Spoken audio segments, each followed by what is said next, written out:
This review contains spoilers. Important plot points will be discussed without prior warning. Only those who have agreed to the above have the privilege of watching this video.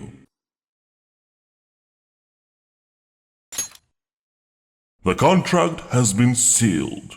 From time to time, YouTubers create long-ass game reviews. This is one such video. You are the viewer. Now it is time to watch, like, and comment on this review. Only then can you proceed with your rehabilitation and avoid ruin.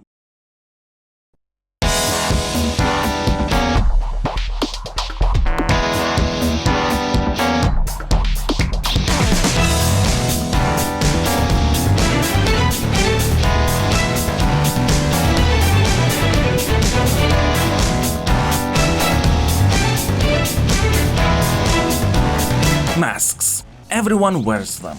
We rarely show our true selves to others, certainly not within society, the norms of which always expect some sort of conformity. But what if we could tear off our masks? What if our true selves could roam free?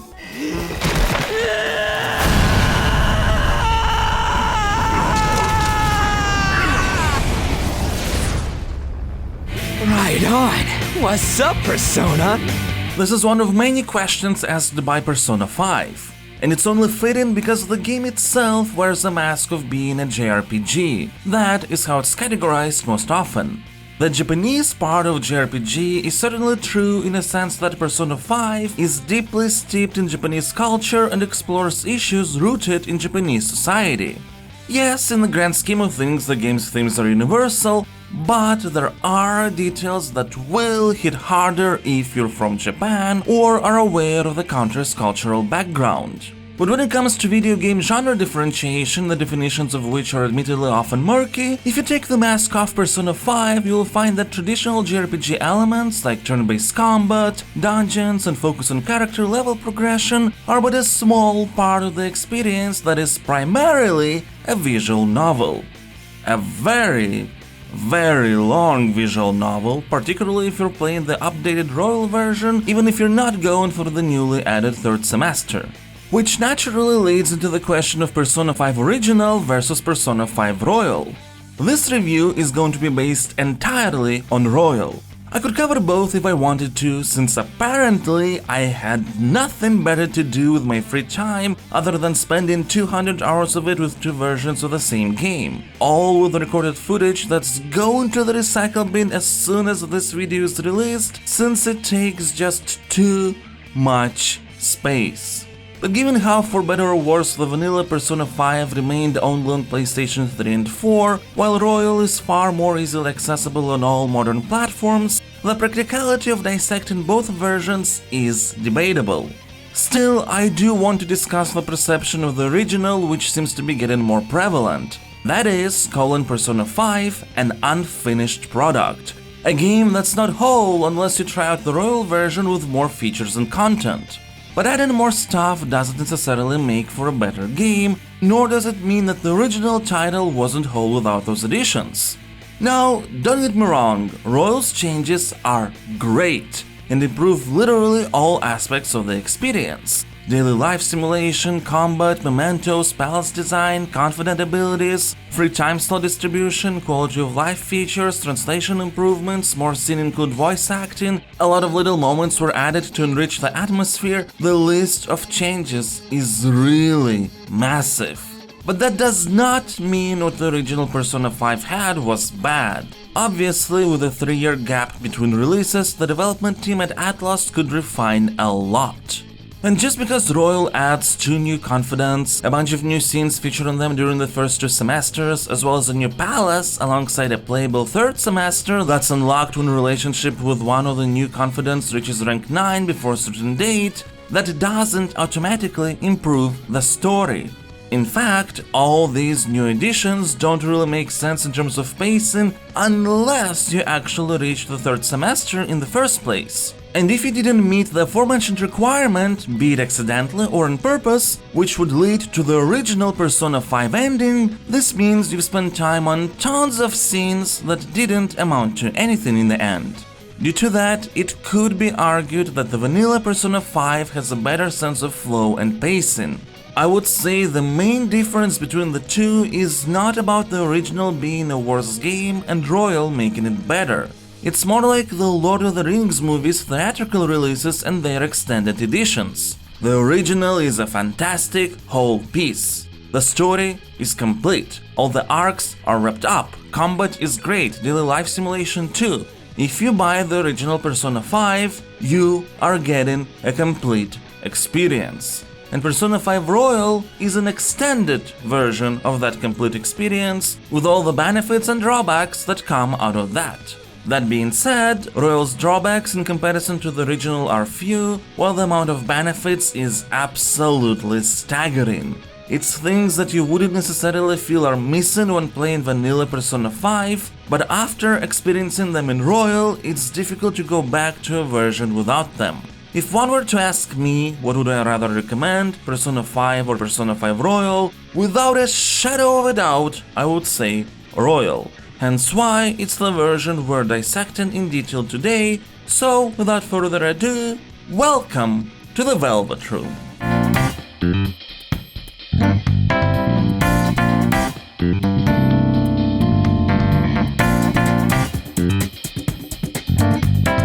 Style. That's the word found in literally every Persona 5 review. This one is already not an exception. It's understandable why everyone focuses on style though. From the very get-go, we're met with an animated intro utilizing a striking combination of red, black, and white. Three colors that really stand out when next to each other. Though what's also very important to note is that Persona 5 doesn't go for style just for the sake of it. The red-black-white is the most important color combination in the entire game. Being so brazen and striking, it's representing the main thematic focus of rebellion, the desire to not get shackled by expectations of society. These three colors become central to the experience. They are incorporated in the design of every main character. The protagonist Joker's outfit is a combination of black, white, and red. His friend Ryuji has the same colors, although the white is transmuted into silver and yellow accentuation was added due to the lightning affinity. Anne is mostly red, several shades of it due to the fire affinity, but she too incorporates close to white and black colors as accentuations. Similarly, Makoto might not seem to have red in her visual design at first, but there's her eyes. The full-on exceptions that do exist have relevance to the plot. Morgana's yellow instead of red foreshadows the identity crisis he will be going through, the search for belonging even while being part of the Phantom Thieves group. Meanwhile, Akechi's outfit, besides the gold showcase and focus on bless moves, prominently features red and white, as he hides the black. Of course, these are all their Phantom Thief outfits, representations of their rebellious selves. The real-life designs are more muted, though it is worthy of note that Shujin Academy uniform is also a combination of red, white, and black, but the tones are not as striking and the contrast is fairly low. The three colors are also used on the Phantom Thieves' calling cards, messages sent to their targets before changing their hearts. And these calling cards become the foundation for the UI itself, not just in terms of colors, but also the very uneven newspaper clip-like font to retain anonymity. The final important touch to the UI is motion. Everything is in motion. Sure, the game features a lot of dynamic camera angles, but one thing to note is that the entire UI of Persona 5 is focused on attacking your senses through contrasting colors and constant movement. This keeps moving. This, and this, and this. UI simply changes position from screen to screen to ensure that there's not a single passive element, nothing that will be static throughout the entire fight. Even outside of combat, dialog boxes and backgrounds have constantly looping animations. Your OLEDs are safe from burn-ins, folks. As a result, should one analyze it just based on best practices, the UX is actually quite horrible.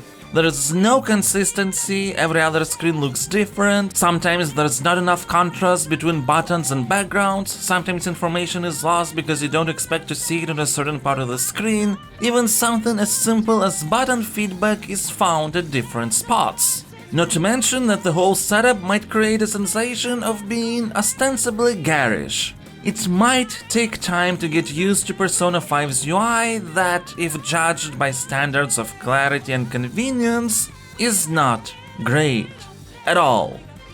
And I love it! This UI has character, it's rebellious, it doesn't stick to the tried and true conventions we expect from games. Persona 5 argues for individuality of people, and to put money where its mouth is, it brims with individuality itself. There's no way you're going to mistake Persona 5 with any other game than Persona 5, or at the worst, its spin-offs. When starting a new save file, this precise individuality is what Persona 5 overtakes us with after thrown straight in medias res. I wouldn't dare to call what follows after a tutorial. Yeah, we follow prompts that appear on screen, but this segment doesn't really teach anything about the game's systems. It's just a show we're meant to enjoy while pressing some buttons. In other words, it's a set piece which mainly demonstrates how dynamic absolutely everything is. Even the turn-based combat system practically feels real-time thanks to all the previously mentioned aspects. Fancy cutscenes, funky jazz music, the starting sequence just wants to pump us up.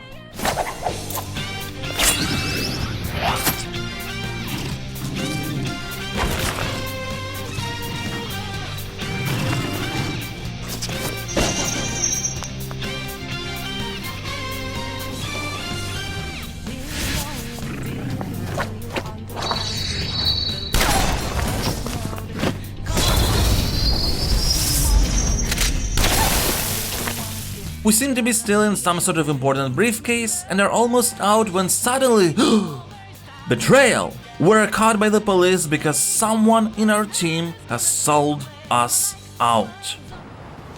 You have your teammate to thank for this. You were sold out. Intrigue.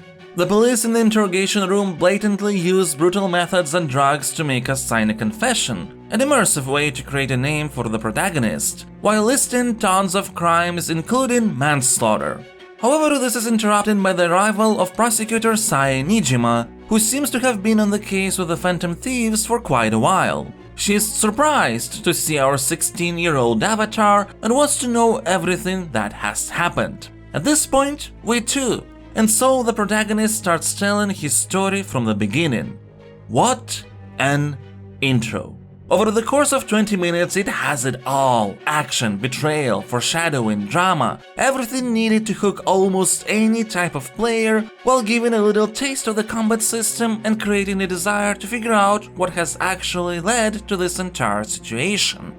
This is extremely important too, because what follows after is what many people call one of the worst tutorials in video games that would bore them to death if not for the hook. While I do find issues with the game's beginning, ultimately I'm in disagreement with what is criticized most often: linearity. Yes, the following 4.5 hours of extremely linear and hand-holdy segments can indeed be frustrating if you look at it from the perspective of a traditional tutorial. Even though the game will teach its core concepts like the calendar, available actions at different times of day, combat and whatnot, we will be on rails, and every attempt to deviate from them will be met with slapping us back on track. This can get annoying unless you accept that a big part of Persona 5 is being a visual novel. Broadly speaking, the game has 9 arcs, and each is divided into 2 parts. The first is primarily a visual novel, which might take hours of real time even if in-game it's just several days. This part pushes the story forward and sets up the next challenge we have to face at the cost of taking away free time slots and therefore agency.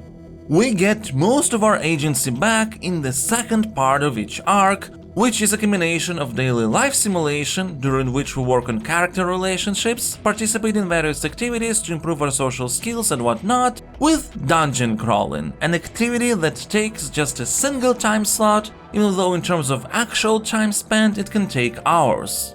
As a result, a very curious loop is formed. We push the narrative forward to unlock more activities in the daily life segments, performing which will lead to more abilities and strategic choices within the dungeons that we have to complete before a certain day to successfully advance the story. And it's this dynamic that keeps players engaged throughout. While the visual novel part in the first arc might drag on a bit too much, let's be fair. A lot of concepts have to be introduced, many of which would be entirely new to people for whom Persona 5 is their first game in the series, and it is designed to be comfortably experienced as an absolutely standalone title. Besides, since some conceptual details differ between games, even fans benefit from proper introductions, which the first arc with Kamoshida fully provides.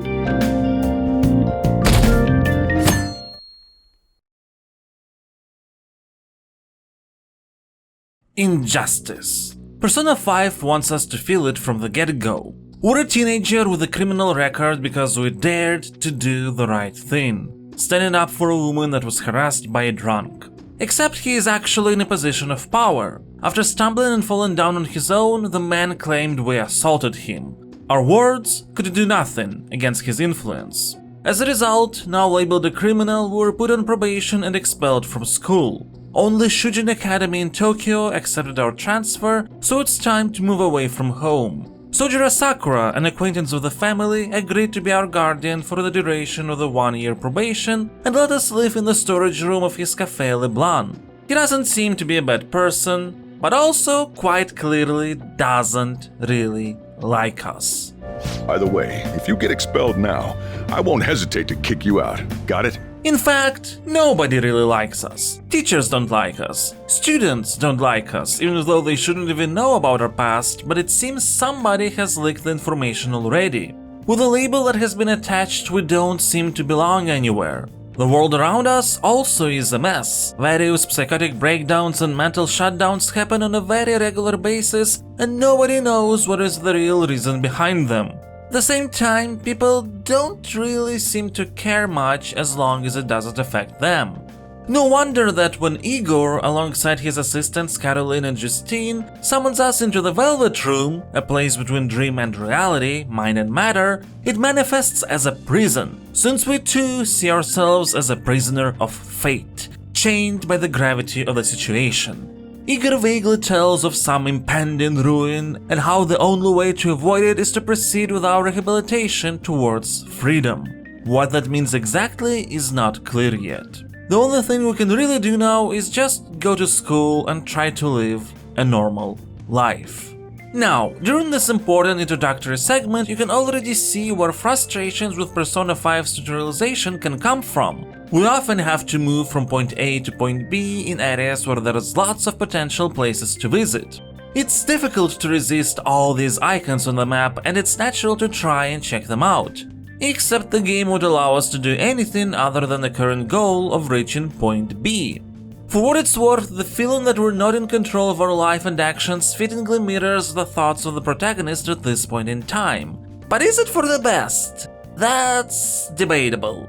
And while it could be tricky to solve the problem in these point A to point B segments, there is another somewhat annoying situation that's easily solvable, and yet it's something we're going to encounter fairly regularly.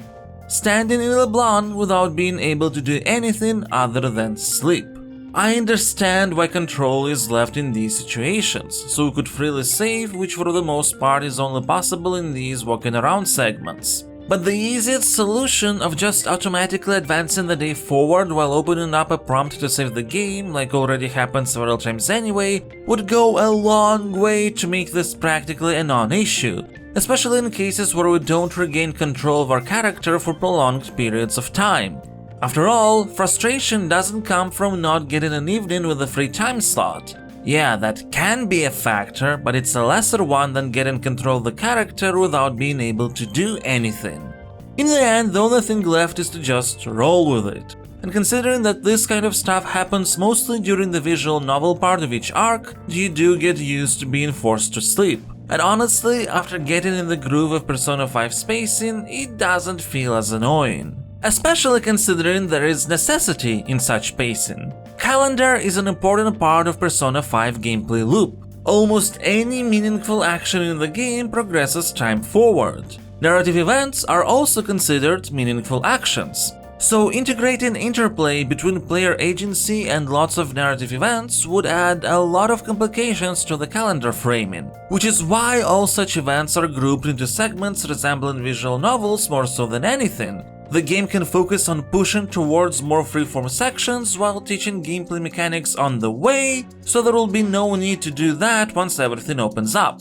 And maybe some aspects could have been handled more elegantly. While they become far less prevalent later, the evenings when you can only sleep are one such aspect. Not being able to access shops that never progress time forward anyway is another. But it's important to consider that exploration takes time. Time spreads out and dilutes the narrative beats. In a pretty ironic way, the less agency the game provides, the faster it can go through all of those necessary actions to then give full freedom with no compromises. Besides, this precise implementation is why the game manages to practically not waste any time before introducing us to the actual concept of personas. Things start getting weird on the very first day of school. When near a subway station we meet Ryuji Sakamoto, who's trying to chase after the car of the PE teacher Kamoshida, whose offer to give a ride the student aunt Takamaki reluctantly accepts. Ryuji really hates that pervy teacher from Shujin Academy who thinks of himself as a king of the castle. A combination of phrases that seem to activate something within an app that has mysteriously appeared on our phone. Suddenly, when we reach what should be the school, we find ourselves at an actual castle, captured by strange guards and sentenced to death by Kamoshida, who has wild yellow eyes and wears nothing but a crown, cape, and pink underwear. And then, just as Ryuji is about to get executed first, something wakes up within us. What's the matter? Are you simply going to watch? Are you forsaking him to save yourself? Death awaits him if you do nothing. Was your previous decision a mistake then?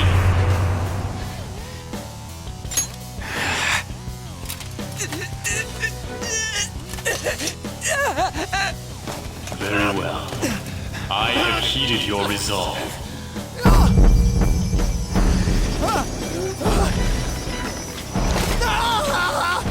Vow to me. I vow. Thou art I. Thou who art willing to perform all sacrilegious acts for thine own justice. Call upon my name and release thy rage. Show the strength of thy will to ascertain all on thine own, though thou be chained to hell itself.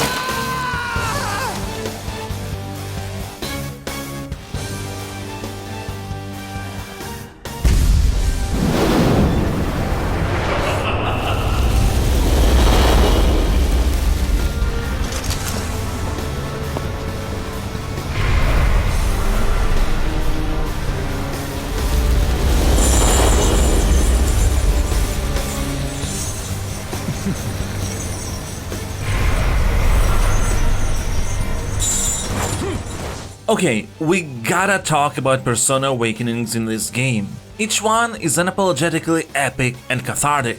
But what has actually happened? This would be explained later in the game, but for the sake of discussion, let's recap now. The strange app which appeared on the main character's phone has brought the two new friends into a metaphysical world formed from humankind's collective unconscious, appropriately called the Metaverse. This world is full of shadows, manifestations of repressed human psyche, parts of their personalities that people hide from the public. Often such a repressed side represents something negative, like in the case of Kamoshida, whose shadow goes full-on pervert, domination and physical abuse mode. And when a person has incredibly strong and twisted, distorted desires like that, they take the form of a palace, in a location most relevant to those desires, in this case Shujin Academy, while their shadow becomes this palace's ruler. However, it's important to know that the shadow does not necessarily represent bad or evil parts of a person, but rather repressed ones. And if someone goes into the metaverse and accepts this repressed part by taking off the mask to show their true self, then their shadow manifests as a persona. The desires and feelings of their hearts taking shape that's now under total control. But the process is painful. You have to deal with a lot of trauma while your public facade of a mask is so welded onto your face that you can't take it off without ripping the skin. That's why after accepting the shadow, your clothes change into those representing your rebellious spirit. To take the mask off in the first place, you need to have a will strong enough to go against expectations of the entire society, which is already a tough endeavor globally speaking, but even more so when we consider that this happens in the context of Japanese culture that has strong collectivist tendencies. Reputation matters. A criminal record, regardless of the severity or motives behind your actions, not to mention its validity, can tarnish your name forever. This is why everyone shuns our character. This is why we're told to not stick our nose in places where it doesn't belong. You protected some woman from a man forcing himself on her. He got injured, then sued you, right? That's what you get for sticking your nose in a matter between two adults. You did injure him, yeah? We're an outcast, but if you don't stir anything up for the duration of the probation year, there is a chance this shame that's now literally attached to us will go away. We are expected to not get into the businesses of others. But we reap that expectation off because it's wrong. We will help those in need even if it ruins our reputation as a result. Knowing the cultural context definitely adds some extra spice to this awakening, showcasing why it's a true moment of rebellion. Though of course overall this is a perfectly understandable and relatable theme on an international level too. It helps that there is awesome accompanying music helping transform the whole package into something epic. My eyes were truly blind. Blind and unable to see the true self behind this one horrible man. In general, Persona 5 is incredibly consistent with the usage of its leitmotifs. For example, there is a track that represents regrets and self-reflection, and it plays in pretty much every instance of, well, somebody self-reflecting over their past decisions. No, that's not it. The guilt is what kept me from coming. I thought Wakaba would be angry with me. But now that I managed to get Futaba over here, I can finally meet her with my head held high. I sure kept her waiting. But it felt good to tell her about how much Futaba's improved lately. Oh, I told her about you, too. Idiot. I should be the one thanking you. On one hand, over the course of dozens and dozens of hours playing the game, it might get a bit repetitive that way. But also your brain gets hardwired to connect the first notes of this melody with that emotion, to the point that sometimes you start hoping to hear that leitmotif for a cathartic feeling. Same with many other situations in the game, including this Persona Awakening riff. At some point you can see the direction the game is going towards, and you're just full of anticipation to hear those starting notes. I've been listening to you go on and on. Shut your damn mouth, you money-grubbing asshole! Oh yeah. Now, we get to another part of Persona 5's introduction that can feel frustrating. After awakening our persona, the Gentleman Thief Arsene, we technically go into dungeon gameplay with exploration and turn-based tactical combat. Except, most battles during this segment have a strict purpose of just teaching the basic mechanics. So there are going to be few, mostly scripted, and in addition to that we can't explore the palace outside of allowed zones. In any other game I would say that this is not a great tutorial at all. But in the case of Persona 5, we get back to the point that pacing-wise the arc is still in its visual novel stage that aims to push the narrative forward. And while even taking this in consideration, it once again can be argued that the flow could have been better, I would also note that overall, given the sheer amount of plot points and thematic elements Persona 5 still has to deliver to set everything up, what we have in the end is far from the worst possible case. Consider this: everything I have shown about the metaverse, shadows and personas? Yeah, the game has to explain that in as natural a way as possible. This is done mostly through Morgana, a strange cat-like being that keeps insisting he's actually a human who has lost his true form and memories. Morgana also has a persona, Zoro, and not only he helps you and Ryuji to escape the castle, but also tells everything required to know about the game's world setup.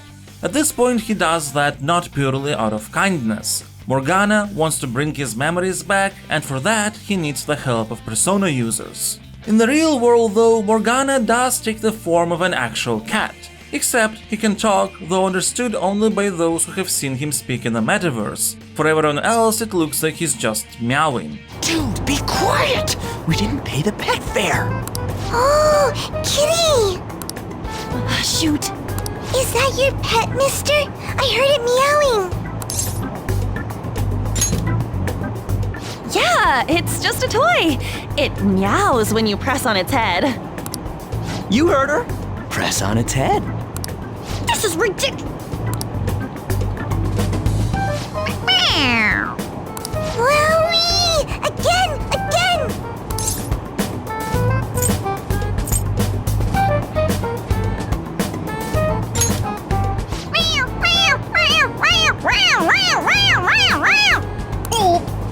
And there's a reason why throughout the next in-game days we need to go between the real world and metaverse several times. Outside of the actual gameplay loop introduction, Persona 5 needs to handle the following goals. Introduce a cast of 4 Persona users to fill up the maximum amount of active combat characters. Show why Kamoshida is a scumbag that needs to be taken care of, and why the only way to deal with him is through the metaverse. That is one complex set of goals. The first new Persona recruit to join the team is obviously Ryuji. He was a star track team member, however, not being content with Kamoshida's physical and emotional abuse the teacher would impose onto the team after replacing the old coach, Ryuji, who often lets emotions get the upper hand, hit him. In retaliation, Kamoshida broke his leg under the claim of self-defense. This led to the track team being disbanded and replaced by Kamoshida's favorite volleyball team, while Ryuji became an outcast, considered a traitor who's at fault for what happened. After losing his place in society, in powerless anger, Ryuji has accepted his fate as a delinquent, coloring his hair yellow to play the part. And since his name is already tainted, it is only fitting that the inner self he accepted in the moment of rebellion manifested as the pirate Captain Kidd. Stop looking down on me with that stupid smile on your face! You made me wait quite a while.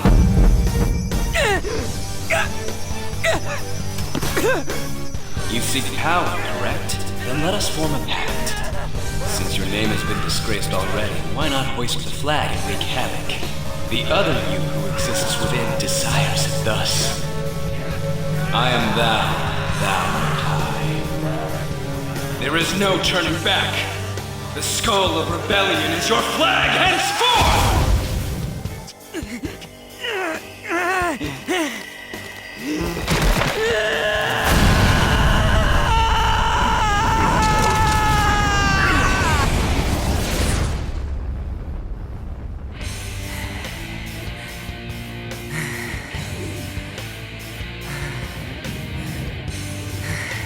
Right on. What's up, Persona? This effing rocks! Now that I got this power, it's time for payback! Yo, I'm ready. Bring it! The other Persona user to join the fight against Kamoshida is An Takamaki, a student regularly harassed by Kamoshida. In his cognition, Kamoshida views An as nothing more than a trophy play toy, which makes it all the more uncomfortable that this is the version Morgana sees first when he gets a huge crush on her. Oh! What a meowvelous and beautiful girl! Though I don't think there was any intention for Morgana to come up as creepy. One of the things that I personally didn't understand until looking into it is that Anne with her skin, eye and hair color is considered an exotic foreigner, despite having mostly Japanese ancestry. And the local society treats these kinds of people as outsiders, not to be trusted. They're objectified yet ignored, desired yet vilified. So it might be that Morgana's instant affection even when seeing a doll-like cognitive version is just meant to showcase him being above any xenophobic or objectifying tendencies. Ow, ow, ow! This road's so bumpy! I can feel it. The tender touch of a soft butt. Maybe. We'll get to some of this stuff later. At any rate, though Anne does find an outlet working as a part-time model, she's hated by students with all kinds of demeaning rumors going around. While at middle school she was friends with Ryuji, in time they drifted apart, and here at Shujin, so far her only real friend was Shiho Suzui. She always supported Anne, even convincing against dyeing her hair black to fit in. Shiho is a member of Kamoshida's volleyball team, and Kamoshida keeps pestering to have sex with Anne in exchange for keeping Shiho in the lineup. When Anne finally refuses, Kamoshida sexually assaults Shiho instead. Not being able to handle the trauma, Shiho jumps off the school roof. Thankfully, she miraculously survives. Anne, knowing that we and Ryuji are planning to do something against Kamoshida, manages to follow us into the metaverse through the app that has also appeared on her phone. And there she turns the shame she kept feeling due to her looks and how people perceived her into strength by awakening Carmen. Like I always say, slaves should just behave and... Shut up! I've had enough of this. You pissed me off, you son of a bitch! My, it's taken far too long. Tell me, who is going to avenge her if you don't? Forgiving him was never the option. Such is the scream of the other you that dwells within. I am thou art I. We can finally forge a contract. I hear you, Carmen. You're right! No more holding back! There you go. Nothing can be solved by restraining yourself. Understand? Then I'll gladly lend you my strength.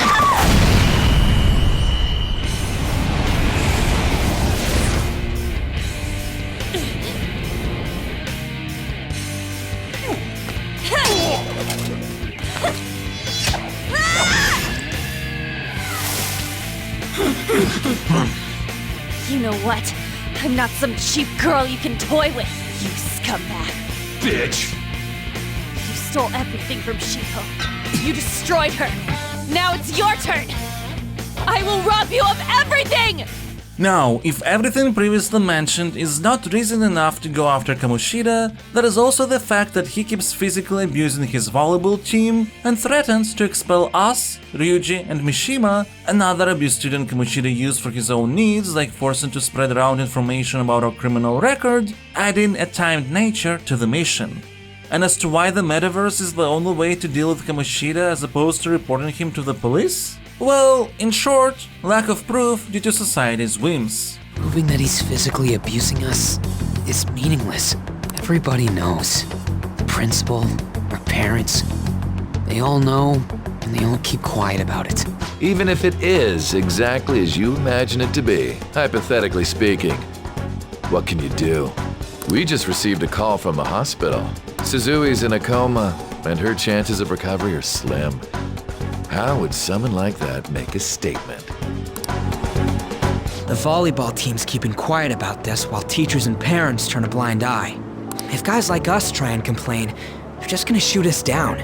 Going all in on this plan is the only choice we got. But how then one would actually use the metaverse to fix this issue? Morgana explains that within each palace there is a treasure, the source of the distorted desires that has created the palace. Stealing it would remove the distorted desires of the palace's ruler, changing their heart and causing them to repent for all the crimes they have done. However, if they're not careful, there is a possibility they could cause a mental shutdown instead, but the team is sure that they have to try. At first they were hesitant because they didn't like the prospect of potentially killing someone. But after what Kamoshida has done and how everyone is just willing to turn a blind eye, there is no other way. Coming up with codenames Joker, Mona, Skull and Panther to be safe and not mention actual names inside the cognitive space of a palace ruler, it's time for the first Phantom Thief heist to commence. And thus, the visual novel part of the first arc ends. Phew. I've spent over 20 minutes talking about the stuff just for the purposes of providing a general picture while omitting a lot of details. Honestly, even though some parts could have been better paced and streamlined, no wonder that Persona 5 spends 4.5 hours doing the same, especially considering that it's done in conjunction with introducing all the important gameplay elements. But now, with this out of the way, we get to the second half of the arc.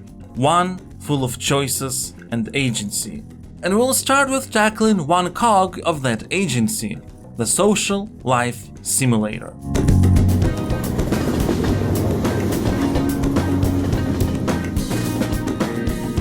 To be absolutely fair, simulator is more of a feeling descriptor than a mechanical one. There's no actual simulation aspects in Persona 5. You don't have to worry about things like hunger or stamina, real-time pass doesn't matter either, in-game time progresses only after doing certain actions, and so on. Traveling back and forth several times through packed Tokyo subway lines would take hours upon hours in reality, I'm sure, while in Persona 5 you can do that as much as you need. But the reason I feel a simulator moniker is still appropriate is because you have to keep in mind how to actually plan and spend your time, while taking in consideration that almost every day has 2 time slots you can use for different actions, and to not lose the game you have to complete each palace in several weeks. You might of course ask why anyone should care about doing anything in the real world and not just focus on the metaverse, and here's where the elegance of Persona 5's mechanical and thematic interplay comes in. To more comfortably infiltrate palaces, you need tools, which in this context ranges from instruments like lockpicks to healing items, and power, meaning not only Persona abilities but also those of various party members or in general the entire teams.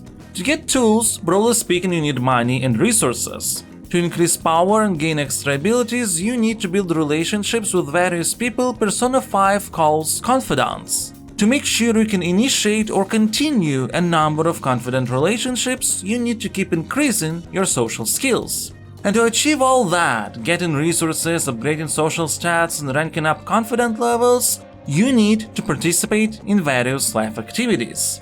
And since after completing one palace the difficulty of the next one increases, you're incentivized to keep engaging with this loop. Of course, as wonderful a connective tissue between various gameplay facets as it is, with a depiction of how bonds make you stronger, it wouldn't really work if the thematic wrapping of these activities wasn't charming. Imagine if you'd have to go around the city and activate abstract interactions that just have a stat increase pop-up and that's it. Even if it would still make sense as part of the loop, it wouldn't really feel that engaging. Mechanics is what keeps these activities relevant, but it's the presentation that makes it all emotionally worth it. When you watch a movie in theaters or a TV show on DVD, there's a small scene having fun with pop culture references. Wolf, you can't be serious. You think aliens did this? I've heard it all before, Skullsy. But just look at these bodies. They can't be from Earth. When you brew coffee at LeBlanc under the tutelage of Sojiro, he provides trivia information about the beans you've used.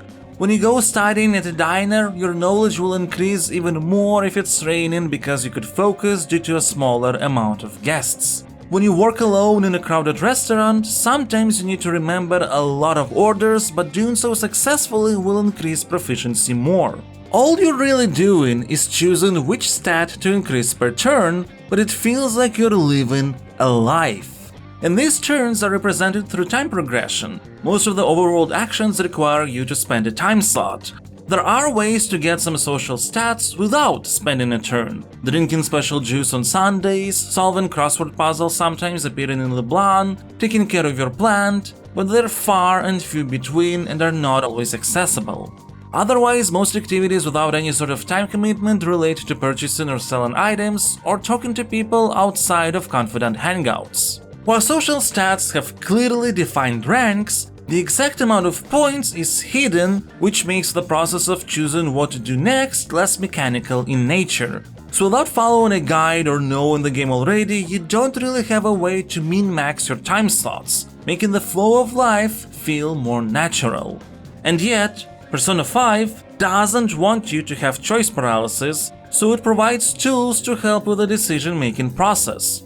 Regularly we overhear people talking about potential activities in Tokyo. There are situationally generated hints as to what might be the most relevant confident and social actions now. Morgana will also often suggest what to do, and if you're connected online, you can check what other players have been doing this very same day, which is low-key one of Persona 5's best features. Not only is it just fascinating to compare your playthrough with that of others, but you can also learn about various new activities you might not have tried out yet.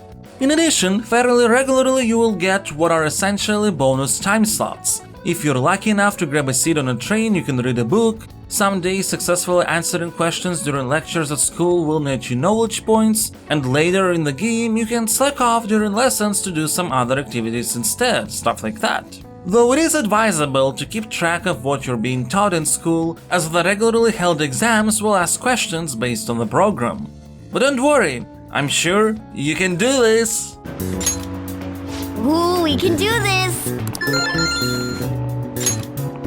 Ooh, we can do this! Ooh, we can do this! Grades are based on the combination of your answers with the knowledge stat, so if your friends call up for some study sessions during which you can not only boost knowledge but also confident points, why not accept those offers? Especially considering that your grades not only influence how many charm points you get after the exams, but also how big is the passive point multiplier boost you will receive for some of your confidants. Another way, Persona 5 smartly connects mechanics with theming.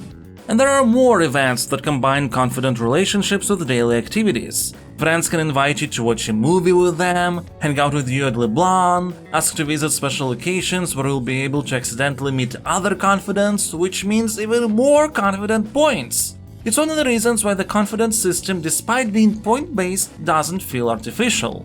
Of course, you can also initiate hanging out with confidants yourself, and if they're ready to rank up, special story events related to their arcs will play out. Gameplay-wise, ranking up confidants is the most valuable action since it provides actual mechanical benefits. Want to instantly kill very under-leveled enemies by dashing into them? Confident ability. Want to have a chance of starting a fight with a barrage of gun attacks? Confident ability. Oh, and don't worry, those are model guns. They fire in the metaverse because they look real, so due to cognition enemies believe they can shoot. Even some quality of life improvements, like showing if an attack is going to be nullified or repelled without going into stats screen, are a confident ability. And this one might seem like a little thing, but even such small additions improve the combat flow and therefore make the confident upgrades feel worth it.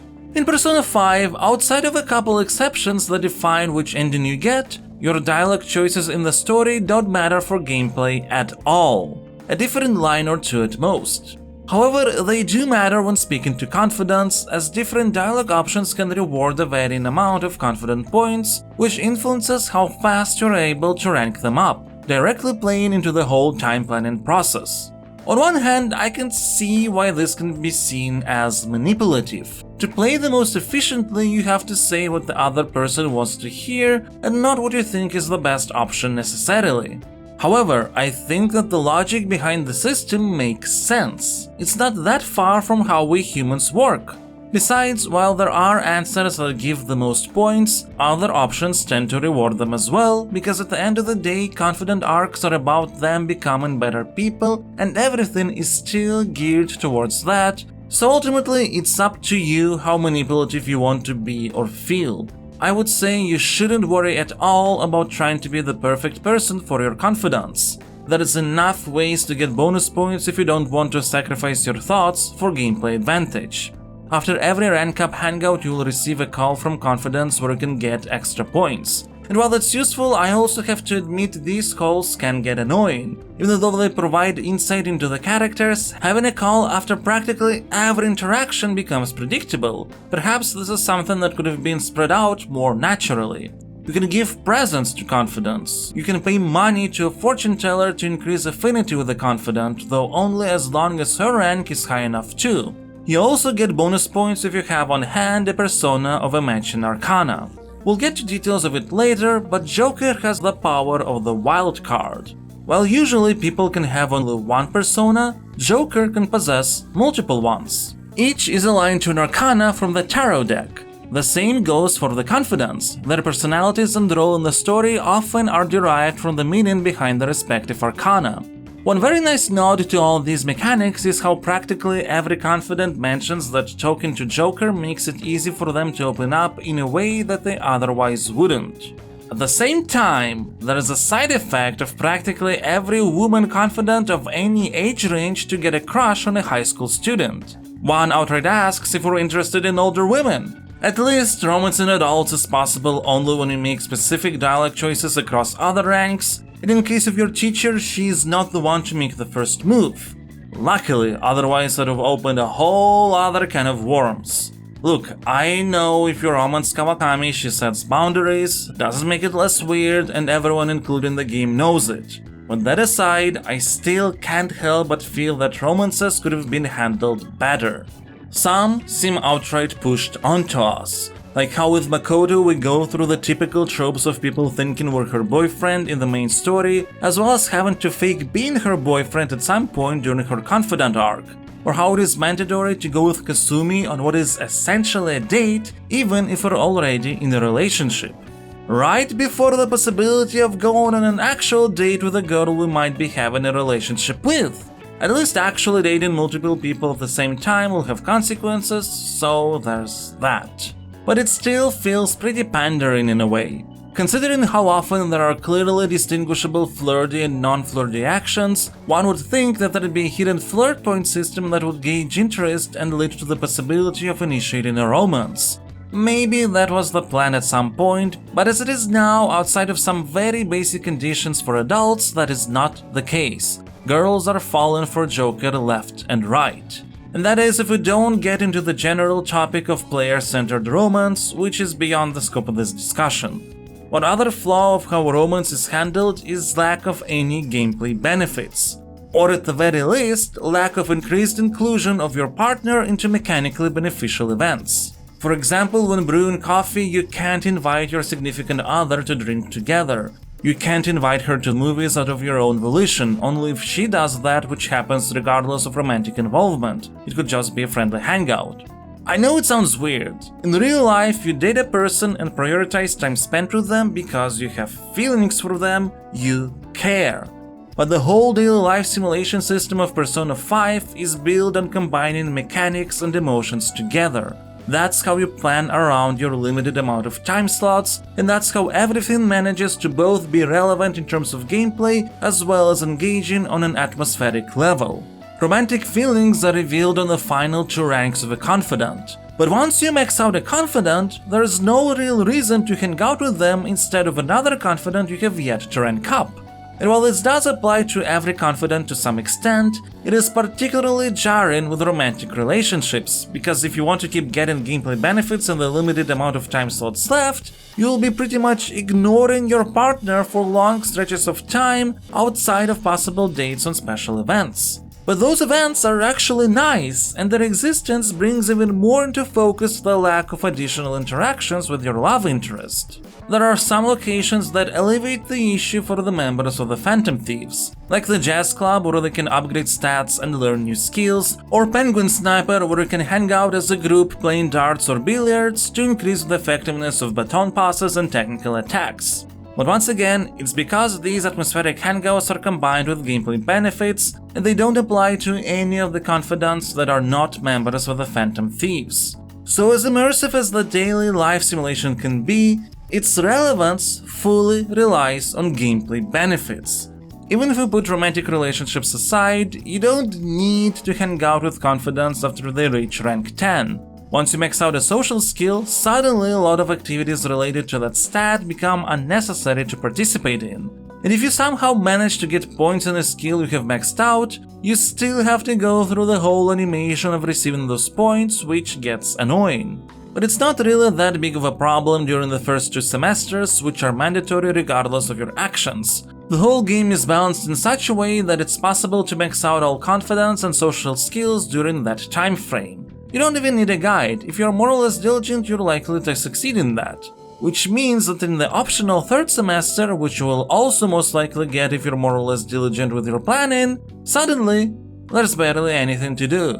Which I suppose is more related to how the 3rd semester is handled rather than the system itself, which, some flaws aside, still provides a very nice interplay between the wrapper of living a life in Tokyo and the benefits you're rewarded with for another aspect of your double life, using personas and venturing into the metaverse.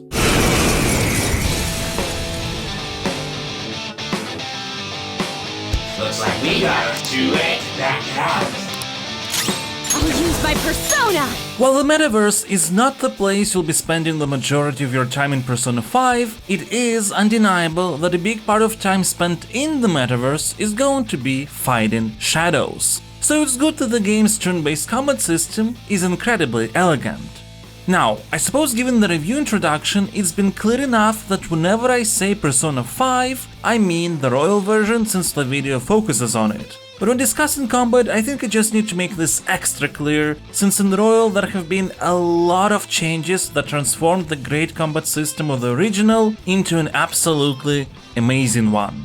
Fighting in Persona 5 revolves around the concept of knowledge is power, which really means that you don't need to grind for hours upon hours to be effective. As long as you know what you're doing, you will be just fine. If you don't think about your actions, however, you might easily die. No! Hey, Joker! Joker! You have to wake up! At its core, the combat system is about setting up all-out attacks by hitting enemy weaknesses over and over through the one more system.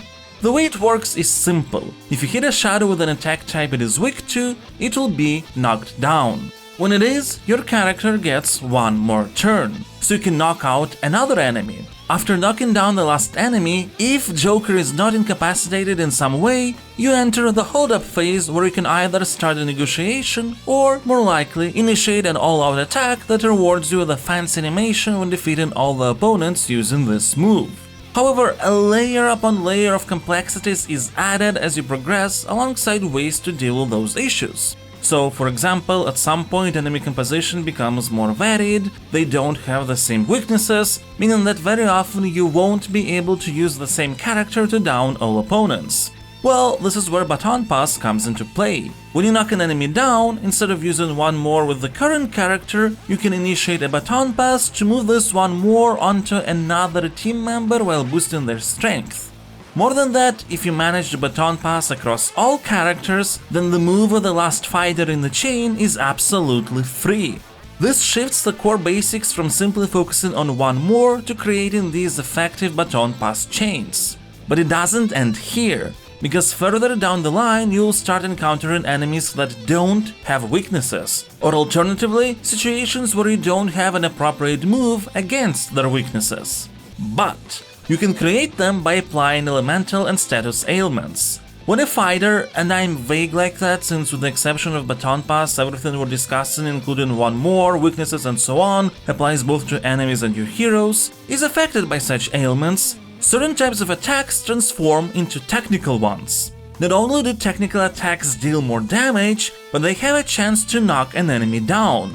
This chance can increase up to 100% depending on your actions in the daily life simulation. So now, rather than just brute forcing your way through and not being able to take advantage of a weakness that might not even exist, you have to set those up yourself. And then another layer of complexity gets added with the resistance to various attack types. Some shadows and personas just decrease the amount of damage received. Some nullify the damage from the attack type entirely. Some drain the attack to replenish health, and some repel the hit back onto the attacker. So now you have to think whether you use single or multi-target moves, and buffs, and debuffs, and items, not only consumables but also equipment which can expand the moveset of any Persona user in your team to the point of giving them attack types they would otherwise not be able to have. This is just such a fun, intricate, and exponentially increasing in its complexity system, and the best thing about it is that if your characters and personas are appropriately leveled and you employ the right strategy, you're not punished for not overgrinding, you feel powerful. To add even more variety to battles, besides standard shadows you will also encounter powerful savage shadows, which are just really strong dudes and dudettes, and tricky disaster shadows that have punishing counterattacks, but explode and damage all enemies upon dying, while also rewarding an item. But probably the most important part about all this is pacing. Persona 5 understands one very important thing: not every fight needs to be an extensive challenge. In fact, most battles are easily finished with 1 or 2 baton pass chains. Their point is more so to drain resources than to provide full-on challenging experiences. Most of these combat situations will be initiated through ambushes that give you the advantage, so it creates a certain sense of flow or rhythm. The only sad thing is that you will rarely ever reach the second verse of the ambush song, as it's pretty awesome. Show me your true form!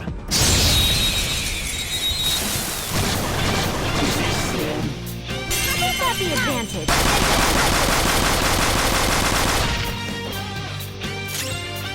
Fire will work.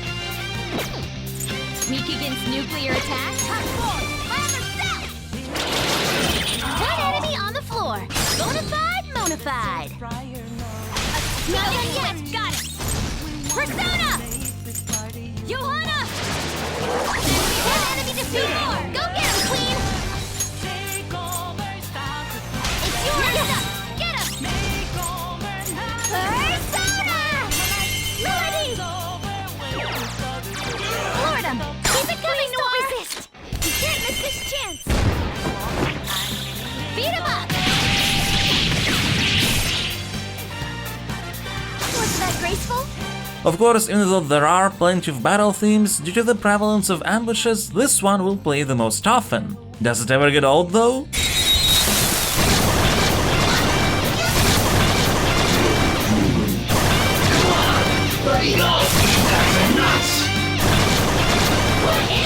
Nope, it never does. What does get old are the navigation team member comments. In the first half of the game, it's Morgana. Now, Morgana has at least one line for absolutely every possible situation in the game for every character. That is an impressive amount of combat lines. If I were to estimate, I would say it's about 400, maybe 500. It's an insane amount of effort to write and record all these lines, so I don't think it's an issue that most have only one variation. However, hitting an enemy's weakness is something that will happen very often, and it would have been great if there had been a bit more variety there. Looking cool, Joker! It's time! Ravage them! Looking cool, Joker! Sona! There! Looking Just stay cool, there. Joker! It becomes a bit tiresome. One would hope that when Futaba takes over the navigation role, the situation would somehow improve, but not really. Ooh, Joker! You're looking cool! Ooh, Joker! You're looking cool! Do it! Ooh, Joker! You're looking cool! Still, that doesn't change the fact that standard combat situations in Persona 5 are really flowy and fast-paced, and that's fine. To make sure the pacing doesn't get stale, there are fights requiring more concentration thrown in on a regular basis, against Savage and Disaster Shadows, mini-bosses, and some of the more difficult enemies. Now those require deeper strategizing and usually can't be solved with a simple baton pass chain. And finally, there are full-on boss fights, one per palace. Each is unique, and the first 5 bosses actually act as knowledge checks. The first boss, Kamoshida, tests your knowledge of guarding, buffing, and debuffing. Second boss, Madarame, focuses on understanding resistances and utilizing baton passes to your advantage. Third boss, Kaneshiro, is all about status ailments and technical attacks. The 4th boss tests your knowledge of support skills and ranged attacks, while the 5th boss, Okumura, checks your optimization skills and knowledge of the whole system. It's one of those fights that can't be easily brute forced by overgrinding, so to avoid issues you need to actually have a proper understanding of the combat mechanics, and then it's going to be a manageable battle. Speaking of overleveling, unless you're playing difficulties which provide an XP boost, and one of them for some reason is the merciless mode, it's not going to be an issue. There are abilities that may seem like they absolutely break the game, but it's really only a factor if you just use them incredibly excessively. For example, Ryuji's insta-kill dash of very weak shadows that still rewards XP and money without entering fights is essentially a quality of life feature that allows you to skip animations of a battle that's otherwise not worth it. It might be easy to fall into the trap of thinking that you can just grind the hell out of the Mementos dynamically generated dungeon, especially considering that with the stamp system you can increase the amount of experience points and money you get there. And, well, yes, it's absolutely true, you can. But considering you can insta-kill only under-leveled enemies, and the lower the level the less XP you actually receive, even with those boosts you have to spend an unreasonably large amount of vehicular manslaughter to overlevel. I instantly killed so many shadows and mementos while collecting randomly generated stamps, but never reached a point of being even slightly overleveled in any of the palaces. Similarly with the Strength Confidants rank 5 ability to fuse for money personas of base level higher than yours. While it might seem it absolutely breaks the balance when unlocked this early, without excessive grinding it's not really possible to have enough money to abuse this ability until very late stages of the game anyway, so I can safely say that while it's certainly possible to overlevel, if you don't fall into overgrinding mode, you will find a pretty stable progression curve with a fine balance between easy but flowy, mildly challenging, and properly challenging fights. What actually can significantly break the balance is the ability to get DLC personas for free from the compendium. Now, they're free only for the first time, that's true, but getting personas from the compendium is not limited by your level at all. So you don't even have to pay extra money for overleveled personas, which means that you can almost instantly get a level 90 persona.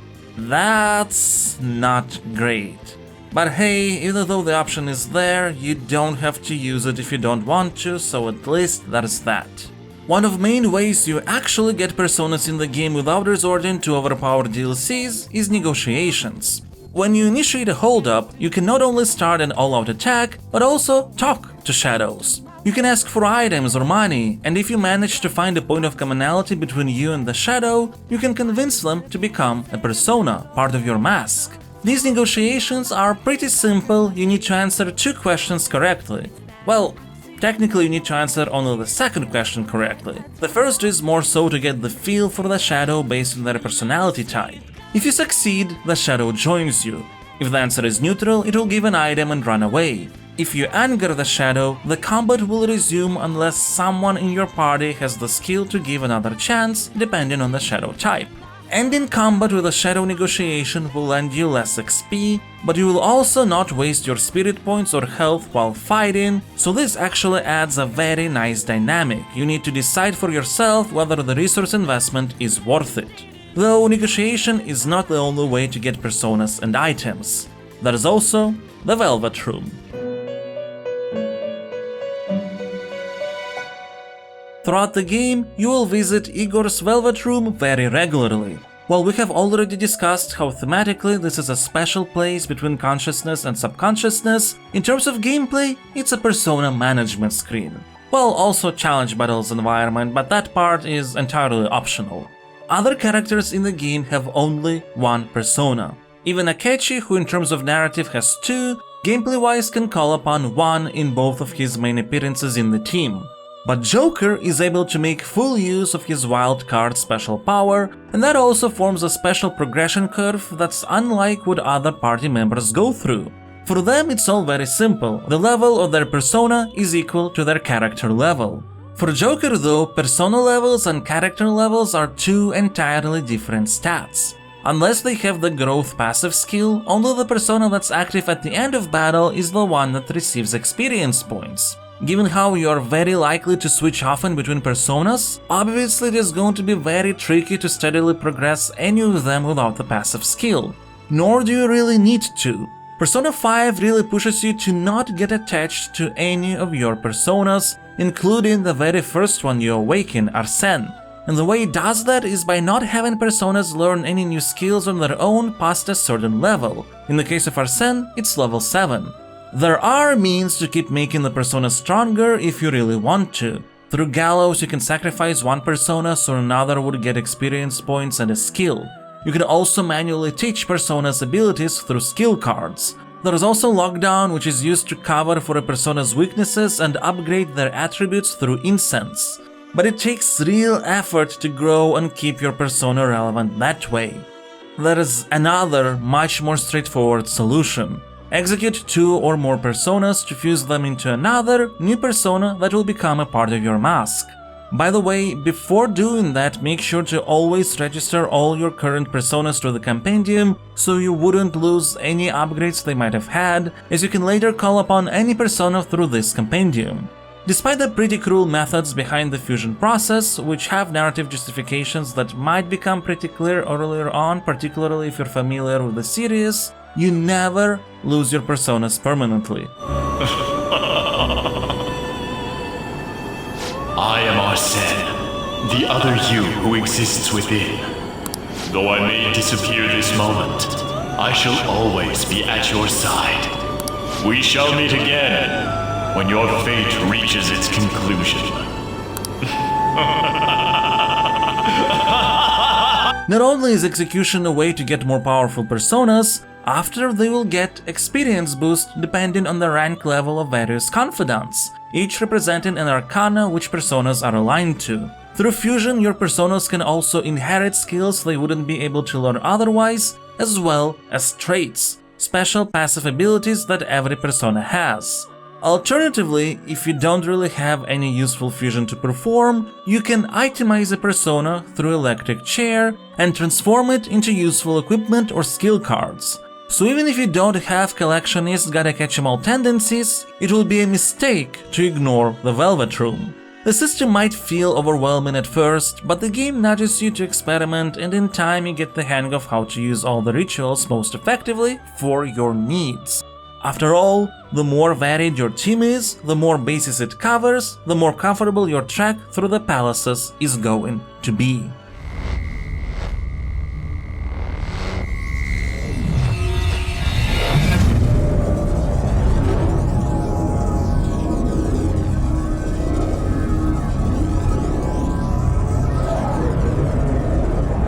Palaces are dungeons that aim to achieve several goals. The first one is of course the thematic purpose of showcasing your target's psyche, particularly all the distorted desires hidden deep within them. One thing that Persona 5 perhaps does not make clear enough, and it's easy to get a different impression which later on can lead to some misunderstandings, is that the shadow is not a representation of the whole person, but their repressed parts, and the palace is not proof of their actions, only of their distorted desires. Of course, it's natural for this nuance to not fully apply to a first target like Kamoshida, whose character in both the metaverse and reality is reprehensible beyond measure. But even he has different sides to him that has allowed to avoid getting comeuppance for so long. I'm not defending him, but as a colleague, he just seemed like, well, a normal person. But I still think this is important to mention now, because Persona 5 tends to get feedback that its antagonists are cartoonish, which is only natural considering that most of our interactions with targets come through shadows, which in many cases are literally a collection of the worst hidden characteristics those people have to offer. But this impression tends to muddle nuance that crops up later in the story, though of course we'll get there later. Kamoshida is easy to hate because in his case there is no need for nuance. He literally has objectifying statues of girls in his volleyball team that are put in provocative poses, and his actual person doesn't hesitate to act based on such a twisted kind of viewpoint. It works because there are so many people like him in the actual real world, and sadly there's no metaverse through which you would be able to make them confess their crimes. The second goal of Palaces is of course gameplay related, to create environments with light navigational and puzzle gameplay in between all the combat you'll be doing. When analyzing palaces, it's very important to understand that they're not meant to be complex puzzle boxes. They're here for context and variety, so going through a dungeon wouldn't be just about linear corridors. So in the case of Kamoshida's palace, for example, there are some puzzles related to opening doors by pulling levers in the right order. They're not complex puzzles, but they prevent gameplay from becoming monotonous. You will also learn the local stealth systems which make ambushes easier. But again, stealth is really simple. As long as you're in a hidden state next to an object, the enemy's side direction doesn't matter. You can even change the hiding spot right in front of them. Persona 5 is not a stealth game. Hiding spots are just for atmosphere, and so you could be proactive with ambushes and not wait for shadows to turn around. And finally, there's will seeds. Each palace has 3, and after getting them all, they will merge into a special equipment item. Now, if you don't find any, don't worry, there's an alternative, though a bit more grindy way to get them in Mementos, so it's not fully missable content. But still, it's more beneficial to actually search for will seeds during palace infiltrations, especially considering that they also restore some of your spirit points that can be used in battles. These will seeds are located in places where you need to be a little bit more attentive. Maybe find a ventilation shaft to go through, a jump spot that's not on the mandatory path, or a point to fancily use your grappling hook. Like in the case of puzzles and stealth, this is not something that's supposed to be exceptionally challenging, and using the third eye special vision ability will make the process of finding will seeds even easier, but they perfectly fulfill the goal of varying the pacing. The most complex will seed puzzle in Kamoshida's palace in particular is about activating an elevator by finding a switch in another room. Now obviously future palaces will build upon these principles, so the progression of neither the puzzles nor exploration opportunities would remain static. But the focus on variety more than challenge remains in place. Even palace maps for the most part are mandatory and unmissable. Whenever one dissects a game, it's important to keep in mind the context of the experience. In an action-adventure RPG with a big focus on puzzles, even the more complex Persona 5 palaces could be seen as basic or rudimentary. Kamoshida's palace in particular would be extremely disappointing in that context. But in the case of Persona 5, where the goal is to vary pacing between fights rather than provide a navigational puzzle box, it totally works and is very enjoyable. So we go through this palace that lets us understand how Kamoshida views the world and the school on a subconscious level, while going through a bunch of fights with light puzzles and navigational challenges in between, to eventually reach the treasure, the source of the distorted desire. With the treasure gone, the palace will disappear and its ruler's heart will be changed. But it can't be taken straight away. Our first goal is to actually secure the route and understand where this treasure is. The hiccup in palace pacing is that due to how the time and calendar system work, you're sort of pushed to complete the entire palace in one go, or as much as possible in the cases where some obstacles in the palace require narrative progression in the real world. Even though characters in the game say you should take breaks or preserve resources, every other playstyle would be a waste of time, which means that instead of balancing the real life and metaverse infiltration, you have chunks of time when you focus entirely on the metaverse and other chunks of time when you focus only on the social simulation. It doesn't ruin their mechanical and thematic interplay, but the balance of how you spend your time could have been better. When found, we see that the treasure is amorphous. It will take shape only when the owner realizes it can be stolen. To that end, we need to send, in a classic Phantom Thief fashion, a calling card. Warning the targets that their heart is going to be stolen will make the treasure materialize, but only for a day. I really like how Kamoshida's calling card was handled in the context of the first act being an origin story. The text written by Ryuji is clunky, the logo even more so, but it's realistic. We're talking about a bunch of teenagers planning a mystical heist. Still, the card has the desired effect on Kamoshida, and so we can begin our infiltration, which pretty much is resolved by fast traveling toward the save point closest to the treasure and spending a minute reaching it. I must say, while fast traveling between save points during scouting infiltrations makes sense, having them active during the actual heist feels a bit anticlimactic. The thing is, as you go through the palace for the first time, you're discovering all these various shortcuts so you wouldn't need to go through every room of the palace again. It's pretty straightforward to assume that you'll be doing so to make the path towards the treasure easier when you go to steal it. But no, they're not necessary, you can just skip everything through fast travel. So in the end, the security level of the palace going up to 100% feels like it doesn't matter either. And it's sad because the music during these segments is awesome.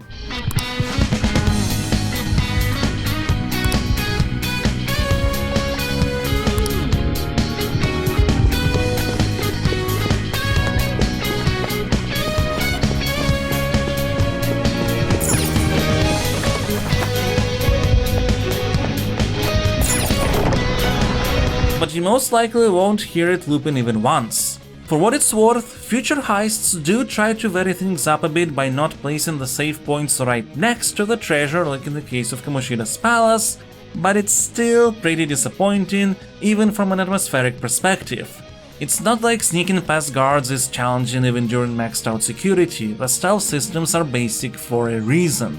Regardless, we reach the treasure, and even though this is all framed as a heist which assumes stealth, turn-based combat is one of Persona 5's main mechanics, so we can't steal the heart without facing off the palace ruler.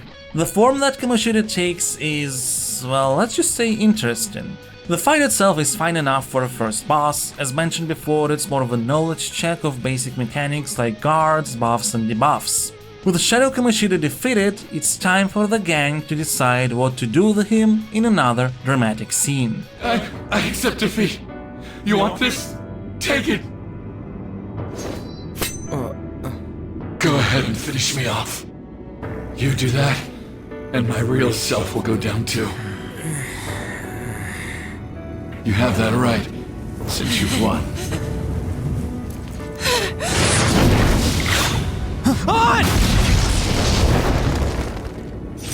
If his mind shuts down, he can't admit his crimes. The castle begins to crumble, but the phantom thieves manage to escape.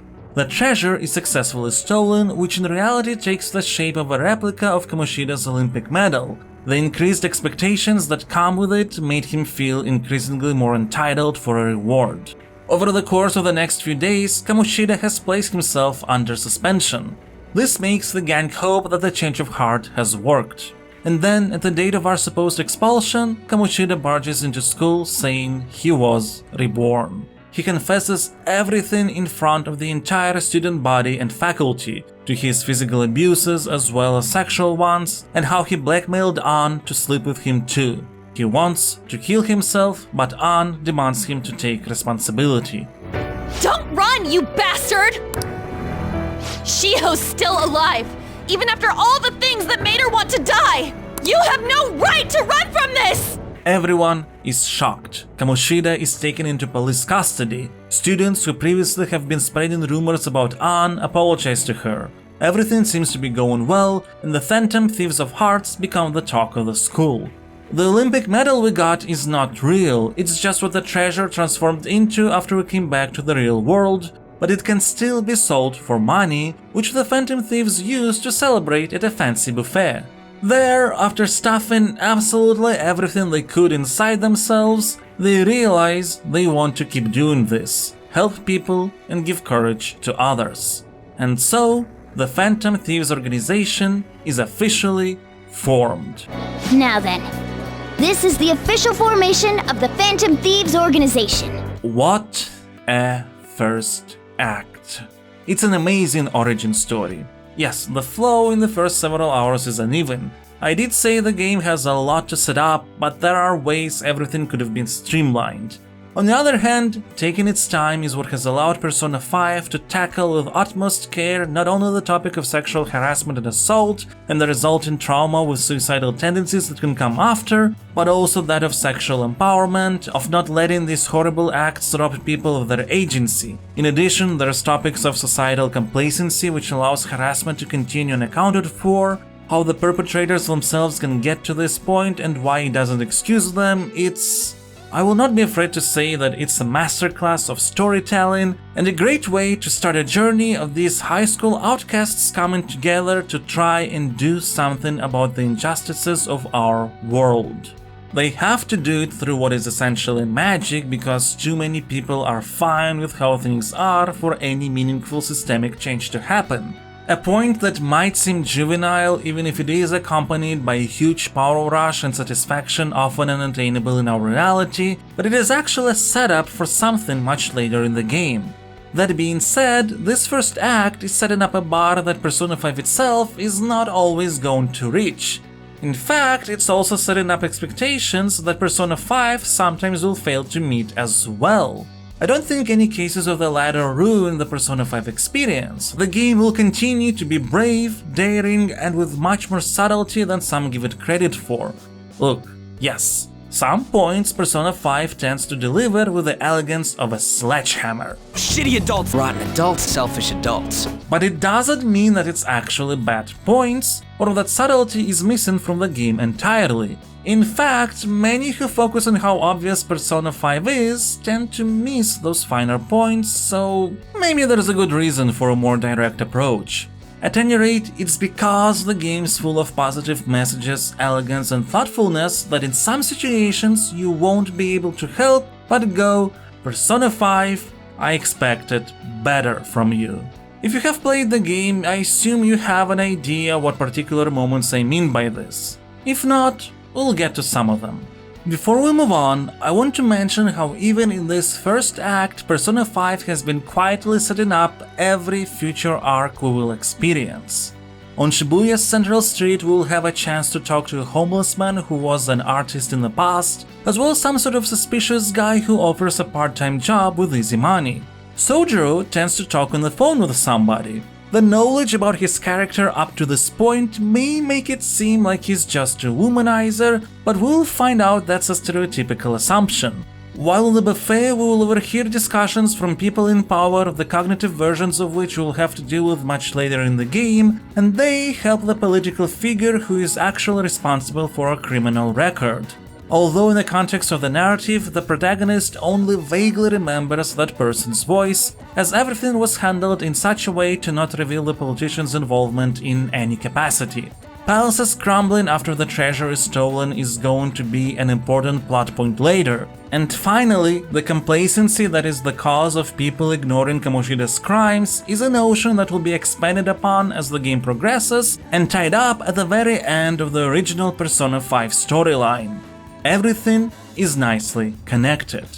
And in addition to all that, I like how even outside of confidant arcs, the game is setting up our group as that of true friends, while neatly tying everything to the Phantom Thief heroic layer. Even when they celebrate their victory, we get to see characters discuss their past, see what their tastes are, get to know them better through moments that really give this slice of life feel.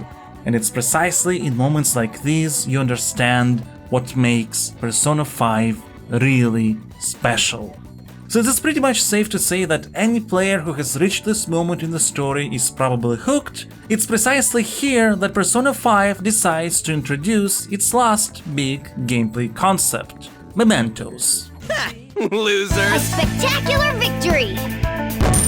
While the Phantom Thieves are searching for their next big target, Morgana takes us to a place called Mementos. Remember that originally there was a deal where he would assist us in exchange for helping him to regain his memories by venturing deep into Mementos. It turns out that previously palaces like Kamoshida's didn't exist, everything was part of Mementos, which in short is everyone's palace.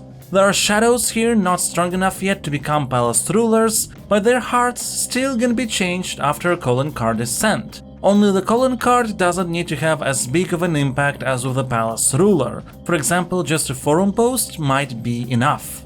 Luckily, it just so happened that after the whole deal with Kamoshida, the Phantom Thieves got their own fan site. It is led by Mishima, who has figured out our identities, but he doesn't intend to reveal them. Quite the opposite, he wants to help by creating a community where people post about their problems with which the Phantom Thieves could help. And also he has a poll whether anyone actually believes in their existence, which, well, at this point not many do. This and other future polls become a permanent presence on the game's day-switching screens, so the desire to see the numbers go up becomes natural. Like pretty much everything in Persona 5, Mementos serve a double purpose: gameplay and contextual. Narratively, it's the collective unconscious representation of the entire society's thoughts, and the more the Phantom Thieves become part of society's cognition, the deeper we can go. While driving Morgana, who can apparently transform into a car boss thing because of some cognition reasons that are evidently a pop culture reference. It seems the time has finally come. Morgana! Transform! Gameplay-wise, Mementos is a dynamically generated, ever-changing dungeon where you can grind and complete side quests. And I wouldn't say it's the game's strongest part. Side quests pretty much always involve a mini-boss battle in the various depths of Mementos, and narratively they're actually quite fine. Some require you to do an investigation in the real world before confirming the target's name, as that's one of the prerequisites required to change someone's heart. And half of the game's confidant arcs at some point require you to venture into Mementos as well. But it's not that interesting of a place to play in. Persona 5 tries to make it engaging, it really does. Atmospherically, the deeper into Mementos you go, the weirder it becomes. There is a special strong gripper enemy that will appear if you stay on a single level for too long. You can collect flowers for Jose, a weird boy venturing through the space. You can exchange flowers for rare items, including will seeds that you've missed in the palaces. He gives us a wishing star that's going to have some relevance later that I won't discuss. After all, I can't just reveal absolutely everything, can I? And also has set up a stamp collecting game. Find enough stamps and you can change the cognition of Mementos, adding boosts to experience points, money collection or item quality. And finally, while riding around, your team members have some fun conversations. And all this is fine enough to keep you going for a while, but it's not a particularly interesting space. Most of the time you'll be thankful for Ryuji's insta-kill ability once you have it. I will be honest, while I did participate in the stamp collecting activity, I avoided going into Mementos unless I had at least 4 targets there. Sometimes even more, up to 8 or 9. I would just wait until I would amass as many targets as humanly possible and deal with them at the same time, and smash kill all shadows I met on the way. It's difficult to make randomly generated spaces engaging, and while I do see a need for repeatable metaverse gameplay outside of the main target dungeons, honestly Persona 5 doesn't succeed in making these areas actually interesting, only bearable. Which is better than unbearable, of course, but still, one can't help but wait to venture into the next main palace instead, which by this point of narrative progression would be one belonging to a master of Japanese arts, Ichirusai Madarame.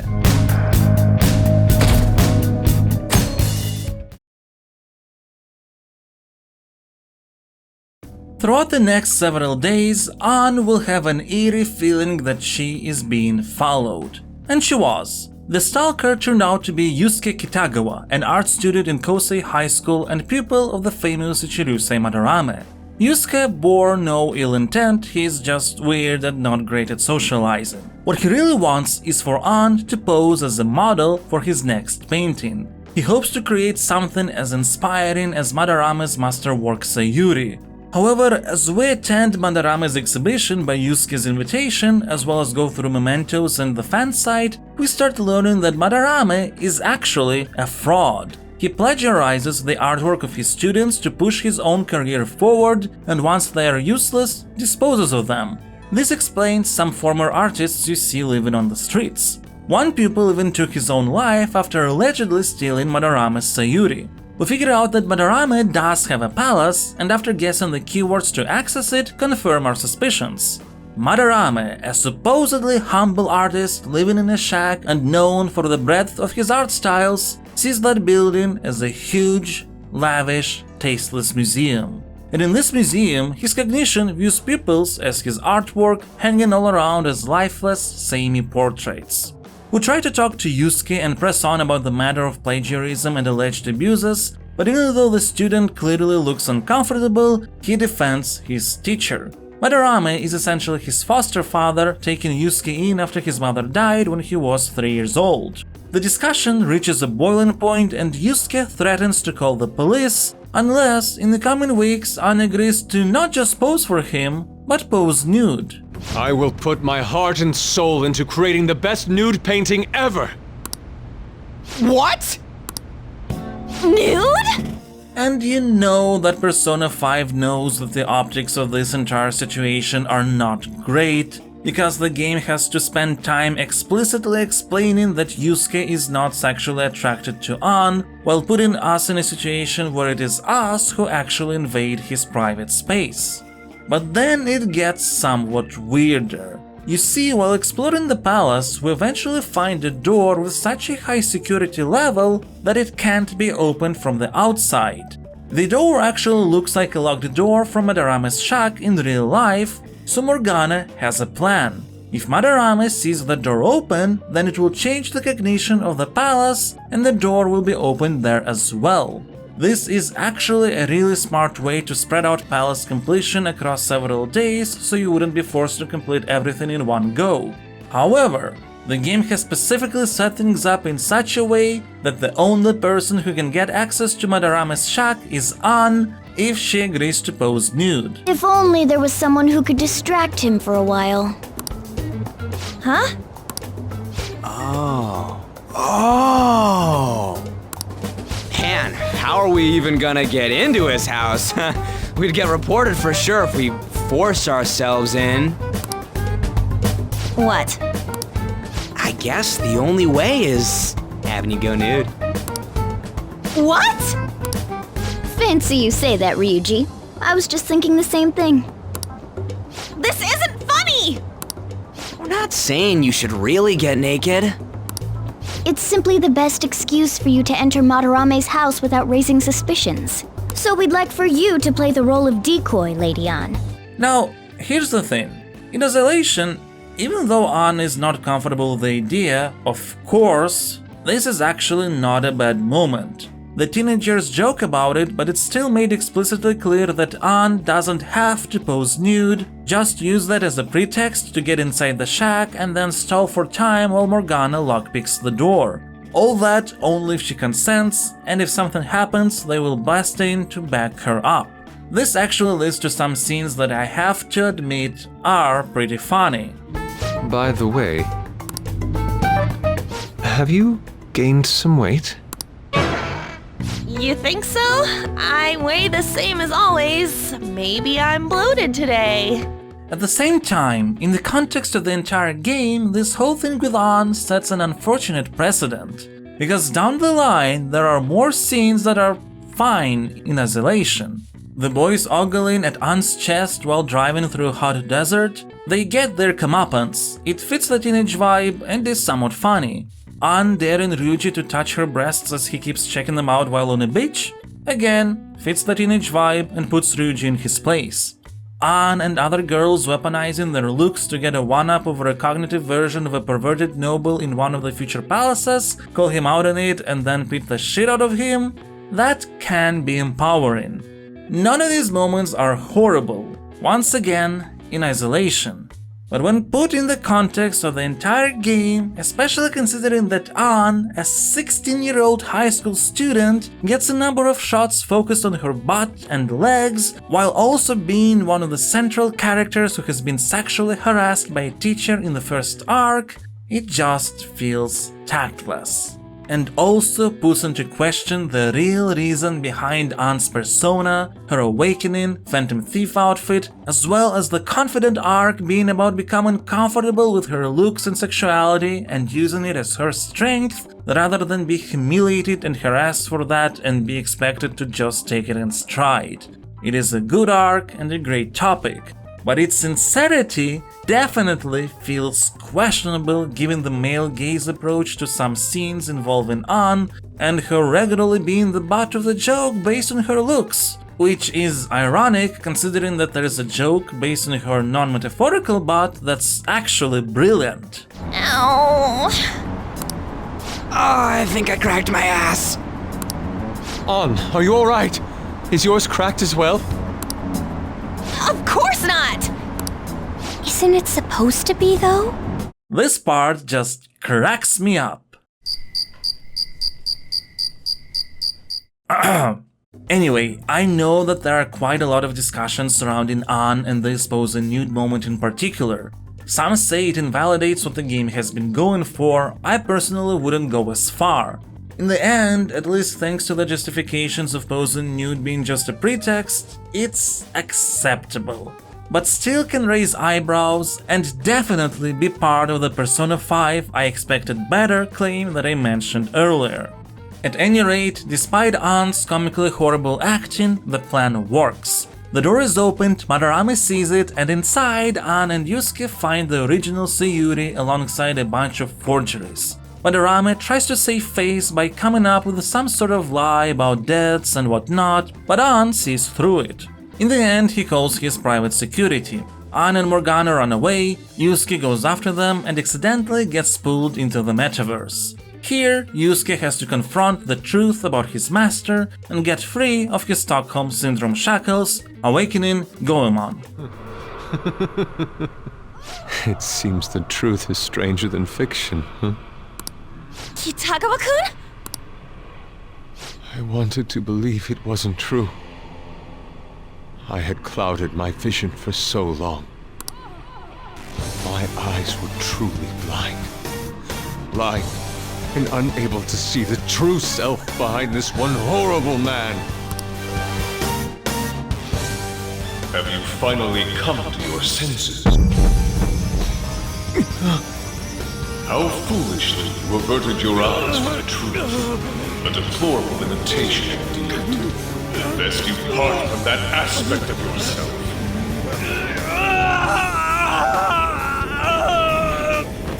Let us now forge a contract. I am thou, thou art I. The world is filled with both beauty and vice. It is time you teach people which is which. Very well. Come! Goemon!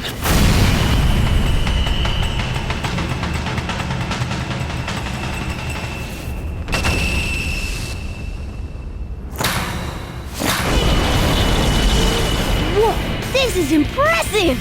The children who adored you as father. The prospects of your pupils. How many did you trample upon? How many dreams did you exchange for riches?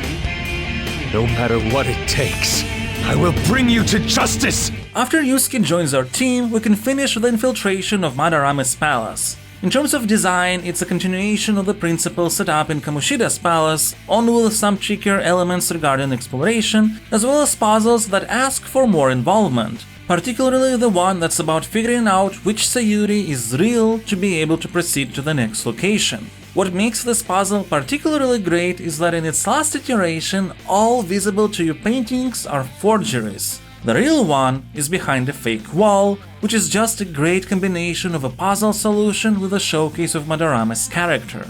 And the actual act of stealing the treasure is really cool this time too. The team has to divide responsibilities just like in the real heist movie, which is particularly fitting considering that everything happens in a museum environment. It's one of those moments when I wish the game wouldn't need to have a boss battle as part of its structure, because such a cool plan ends in what essentially is a failure. You still have to fight Madarame, who reveals what the treasure actually is. Sayuri. Only it's not just a woman with a mysterious gaze. No, she's looking at a baby. Turns out Yusuke's mother is the original painter of Sayuri. It's a self-portrait of her and her son. Madarame's shadow reveals that one day when Yusuke's mother had a seizure, he knew if he would just not call for help, he could claim the painting for himself and reach insane popularity by adding a sense of mystery to it. Painting over the baby with fog, so everyone would discuss what Sayuri's gaze could possibly mean. After this horrible revelation, the boss battle commences. It has two distinct stages, one focusing on battling a very abstract demonic form of Madarame, let's say, with each frame having different drain powers. In the next stage, Madarame creates fakes of himself to try and turn the tide, and this is where your knowledge of baton passes will come in handy. The resultant power-ups are going to make the battle straightforward. After the Shadow is defeated, he mentions something about a black mask. Someone else has been in the metaverse. But there's no time to dawdle. The team has to escape the collapse of the palace. Madarame eventually confesses his crimes, which makes more people believe in the Phantom Thief's existence, while Yusuke finally understood why Sayuri inspired him so much. However, since the treasure in the context of the real world is technically a fake, there is really no way to prove its legitimacy to the art community. But maybe there's no need. It's enough to just know that Yusuke's mother loved him. The art student gives the painting to Sojiro in Leblanc, as it seems to fit there quite well. And so, the second arc of Persona 5 comes to a close. And it's another really good one. It touches upon a lot of topics: the commercialized nature of the art world, the faults of the patronage system, which is particularly pertinent to Japan, as well as how to come to grips with the fact that your parent who has raised you all this life might not be a good person, even if in some manner of speaking he did care about you. And that last part is going to be delved even further in Yusuke's Confidant arc. Yes, there are questionable moments, and as a result this arc might not hit as well as Kamoshida's one. But it's still really solid, and the museum heist contextualization is definitely great and memorable. Though with more arcs to come, Persona 5 will try to keep raising the stakes, especially considering that now there's some sort of mysterious black mask metaverse user. Though with all the news about psychotic breakdowns and mental shutdowns, and the knowledge that this could happen with our targets if we'd not be careful in the metaverse, that shouldn't be that surprising. And with this tease of the problems to come, we softly switch gears to Arc 3.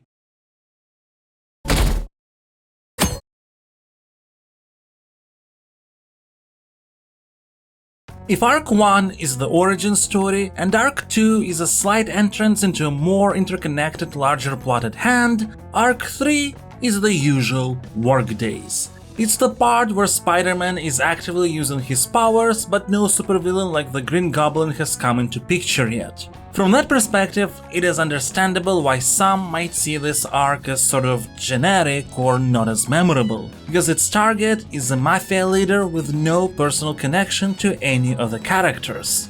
But this kind of thing is always very important for the pacing of such large omnibus-style stories, to showcase our heroes being comfortable in their newfound element.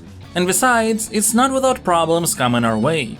This is the arc that was teased when we encountered some fishy part-time job offers from a man in Shibuya, all the way while we were tackling Kamoshida's case. Madarame's arc also laid some groundwork, particularly with Shujin's principal, Kobayakawa, asking the student council president Makoto Niijima to uncover the identities of the Phantom Thieves that have posted calling cards all over the school.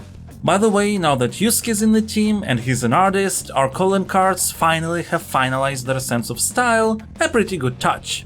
It becomes quite evident that Makoto is also going to become a member of the Phantom Thieves. She is also an outcast. Yes, she is the student council president, her sister is the same prosecutor who's interrogating us throughout the whole framing device, so it seems like everything's going alright for her, except it's not. Not only is Makoto disliked by many of her peers, she is controlled by the expectations put on her and the shame that will be attached to her sister should she not meet those expectations. She feels powerless to do what she believes is just for the fear of a label being unfairly put onto her and those she cares about. Your lineage must certainly play a part in this excellence. Your sister is still young, yet she holds an admirable position at the public prosecutor's office, no? If something disappointing were to happen here, that wouldn't reflect very well on your sister. Do you understand? Makoto manages to figure out the identity of the Phantom Thieves and confirm it thanks to a slip-up. But rather than reporting to the principal, she's more interested in making a deal with a group to take down a criminal ring that extorts money from students, including those at Shujin Academy, and she will delete the evidence should they change the heart of the mafia leader whose identity has eluded even the police. Now, without going into too many details since it's not that relevant for the purposes of this video, we managed to identify the villain as Junya Kaneshiro. Makoto, ever so pressured into trying to prove her worth and acting more and more reckless as a result, found her way into the metaverse with our team and awakened Johanna. I've been listening to you go on and on. Shut your damn mouth, you money-grubbing asshole! Have you decided to tread the path of strife? Yes. Come to me! Very well. Let us proceed with our contract at once. I am thou. Thou art I. You have finally found your own justice. Please, never lose sight of it again.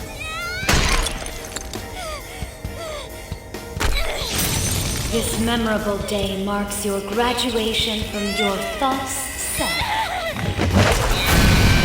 What the hell?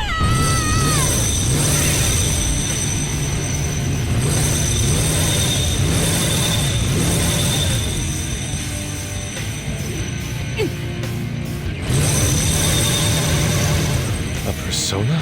No, dude. That's a bike. I can feel it. Myself. Me! Got it!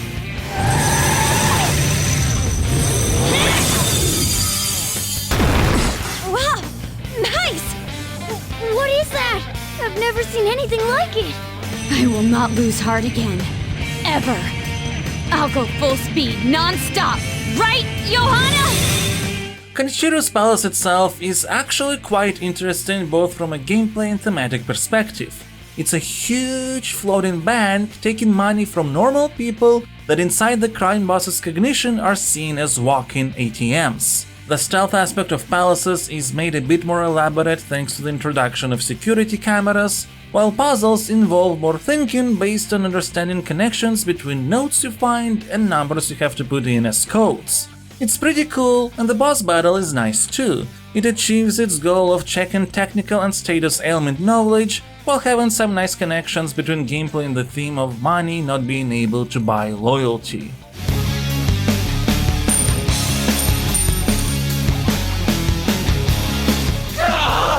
I ran out of cash!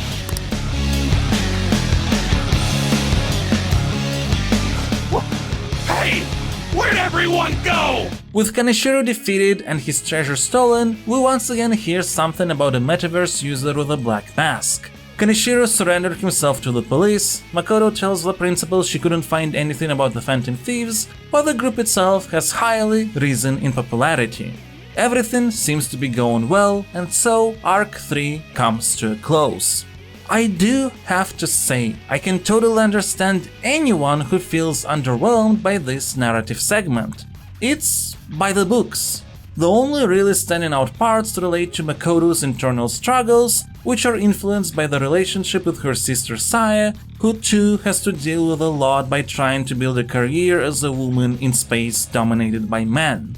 Kaneshiro is just an okay antagonist. But I think partially it feels that way because an actual criminal ring is a much more open societal issue to deal with than sexual harassment and physical and psychological abuse. Even if the police can't find the perpetrators or their leader, it's still pretty blatantly condemnable actions nobody's happy about, while the other cases were not only attempted to be hidden from sight, but also in a way were open secrets propagated by people who could make a difference not doing anything because it suits them. One way to solve this issue would be to have a personal connection between our characters and Kaneshiro, but I don't think that would be the best solution. It would ostensibly not be unbelievable for him to somehow be related to the death of Makoto's father, who was a part of the police force. But such a connection would also make the world feel far smaller. You can't have absolutely everyone be connected in a story like Persona 5's. In the end, despite not having the same impact as the first two arcs, it's still interesting to play through this one, and it does have an important role in the context of the story's overall structure. After all, 1 time is an accident, 2 is a coincidence, and 3 is a pattern. And a pattern is precisely what the next arc needs.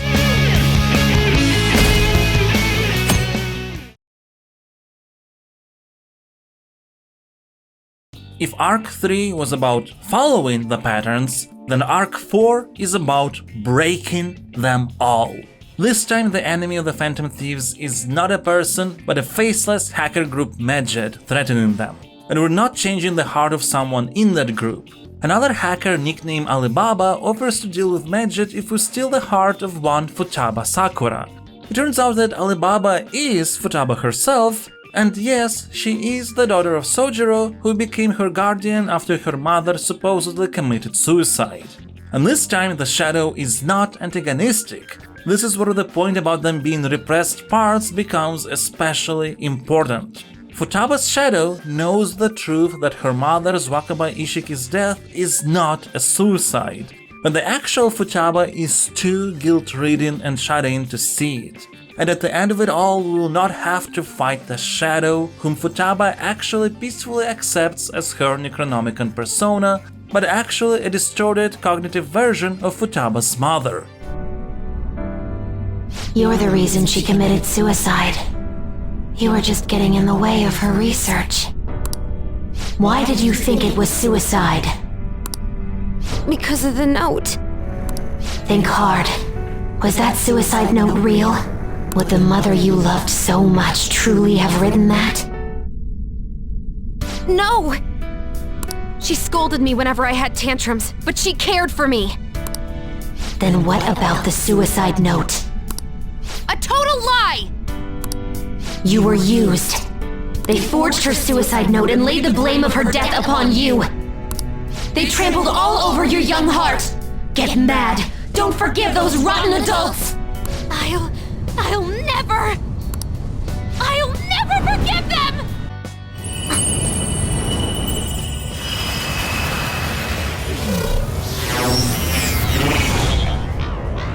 What is that? Huh? No!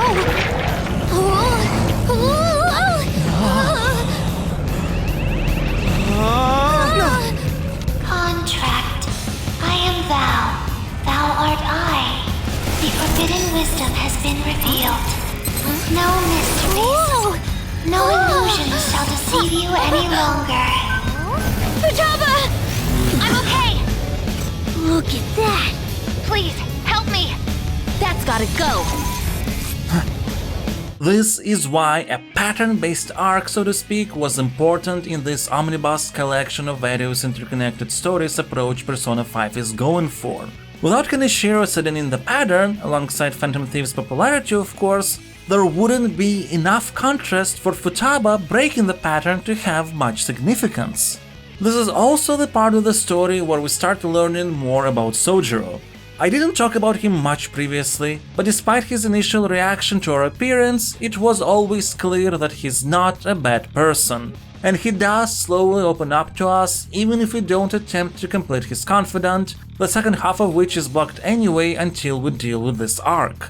This arc is also where we finally find out that he's not a womanizer, but rather someone who tries to be a caring father.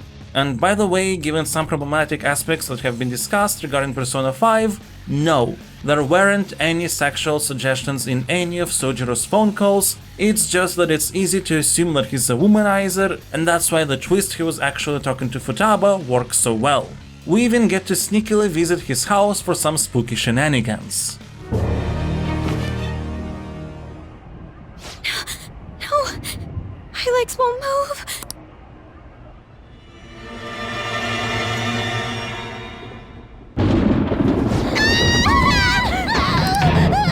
Anyway, it turns out that the metaverse isn't exactly unknown in the world. There are researchers out there trying to figure it out in a field called cognitive science.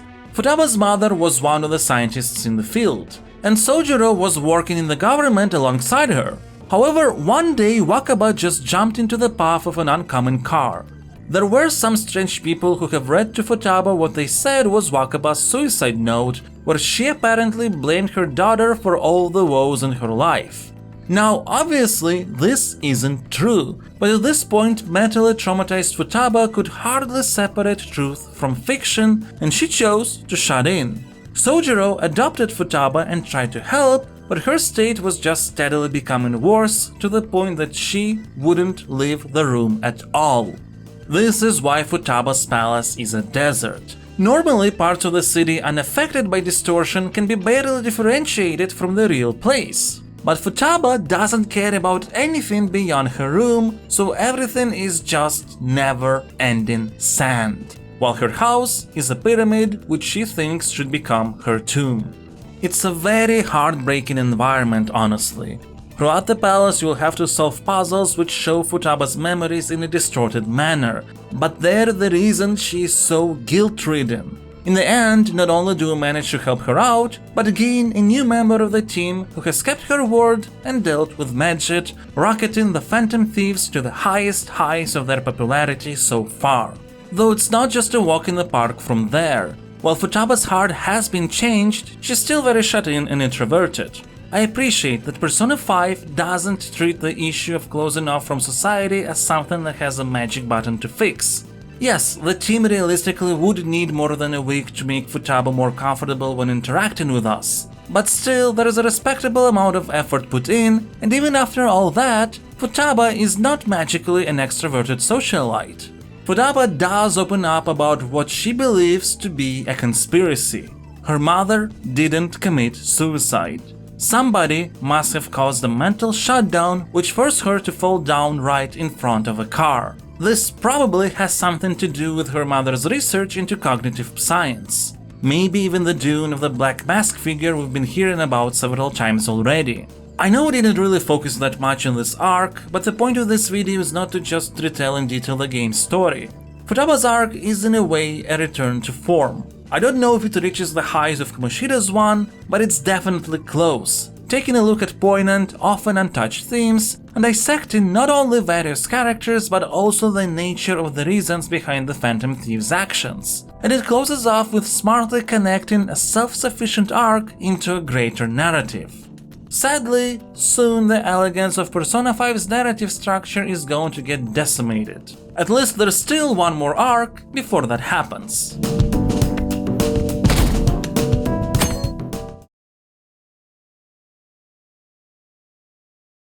If you played Persona 5, I probably got you there with the ending of that last segment. Traditionally, the Okumura arc is the one which many people tend to hate because of the whole argument between Morgana and Ryuji and Morgana leaving the team for a while. I don't have a problem with this. The exception of the spat probably lasting for a bit too long. But it's not the first time the game could have used a bit of streamlining, and pacing aside, what happens actually makes sense. Though before we can get into it, I want to mention the general dislike Morgana seems to suffer. I don't understand why. He might be obnoxious or too full of himself sometimes, but in the most endearing way possible. Because as much as he likes to say he's a human, he has the form of a cat and acts like a cat. Hey, who are you calling a pet? I'm the one guiding you to your destination. You should be calling me Master. There's a lot of fun writing related to this character trait, including the constant bickering between Morgana and Ryuji, which is a very common friendship dynamic while we're at it. The thing to understand is that Ryuji doesn't take any of the insults seriously. On more than one occasion he self-deprecates himself. Besides, it's not like he and Morgana absolutely never compliment each other. But the insults thrown at Morgana's side as the game progresses start hitting his ever-increasing self of insecurity. Sure, at first Morgana fulfills the need of a guide and mentor, that's a concrete role, in addition to the responsibilities of acting as a battle strategist and metaverse navigator. But as the amount of people in the team increases and there's fewer and fewer pertinent questions, the need for Morgana's guidance becomes less prominent. Phantom Thieves can start explaining things to each other, while in terms of knowledge there is a lot of things even Morgana, due to his loss of memory, doesn't know for sure. He can just theorize about them.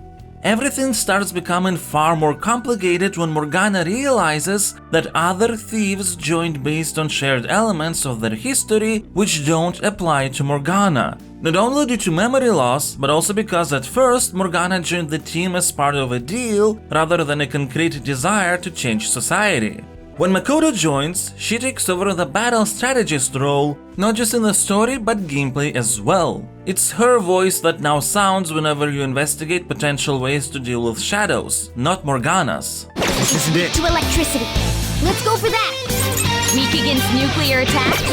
Then Futaba joins, and she takes over the role of the navigator, commenting on everything that's going on during combat, as well as how to navigate Mementos. That's all the important roles that Morgana had in the beginning gradually taken away. Not even forcefully, it's just something that happened. In addition to that, Morgana's usefulness in real life is limited due to his cat form. He either can't visit certain places or has to hide. His cat paws are not the best for any special missions. You're still not done? It's hard to do this with cat paws. Meanwhile, people like Makoto and Futaba can do complex tasks like stealing data from Niijima's laptop and going through it to see if a connection can be found between all the mental shutdowns, as well as her progress on the Phantom Thieves case. And last but not least, Morgana can't even hang out with friends whenever he wants. A cat being upset and ignoring you after you pack your baggage is something that's familiar to any cat owner who's about to leave for a trip. While this certainly brings a chuckle when we're about to fly to Hawaii with our friends, at the end of the day, Morgana can't participate. I'm saying all this because when Morgana snaps out at Ryuji and leaves, it's not something that comes out of nowhere. It's months upon months of building up internalized pain that Morgana felt too insecure to talk about with someone, thinking he has to maintain a confident facade and not show any kind of vulnerability. The fact that the motivation of the Phantom Thieves became questionable as the team argued whether they should go after Kunikazu Okumura, CEO of Okumura Foods, whose name not only has been found in Sai's investigation, but also was on the top spot of the Phantom Thieves fansite public poll regarding the next target, was just the last straw. Ryuji clearly reveled in popularity and it seemed like it took the highest priority for him, but he too, as a designated delinquent in real life, had a desire to be thanked for something the Phantom Thieves had done, so it's understandable why that happened. And for what it's worth, it's not like the popularity hasn't affected the behavior of other thieves too. Things like Principal Kobayakawa suddenly suffering a mental shutdown before getting hit by a truck near a police station only complicated things even further and added more pressure. Now, we as players know that it seems like the principal had some dealings with shady people and was going to tell something to the police, but it's not information that's available to the characters. And when Morgana does leave, his main purpose is not so much to stick it to the team, but to prove that he's not useless. Trying to tackle Okumura's palace on his own is how he met Haru, Okumura's daughter, who's also a student at Shujin, and helped her to awaken the Milady persona, albeit only partially. The treasure will be taken by me, and this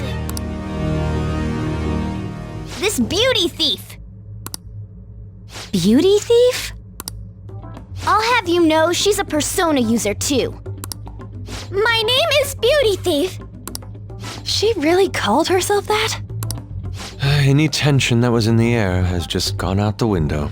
After a little bit of drama, during which Ryuji shows through his actions that all things said and done he does care about Morgana, the cat finally admits to his feelings. At first, I only thought of this team as a temporary dwelling until I regained my memories. But I wasn't making any progress on finding out what I am or why I was born. Morgana.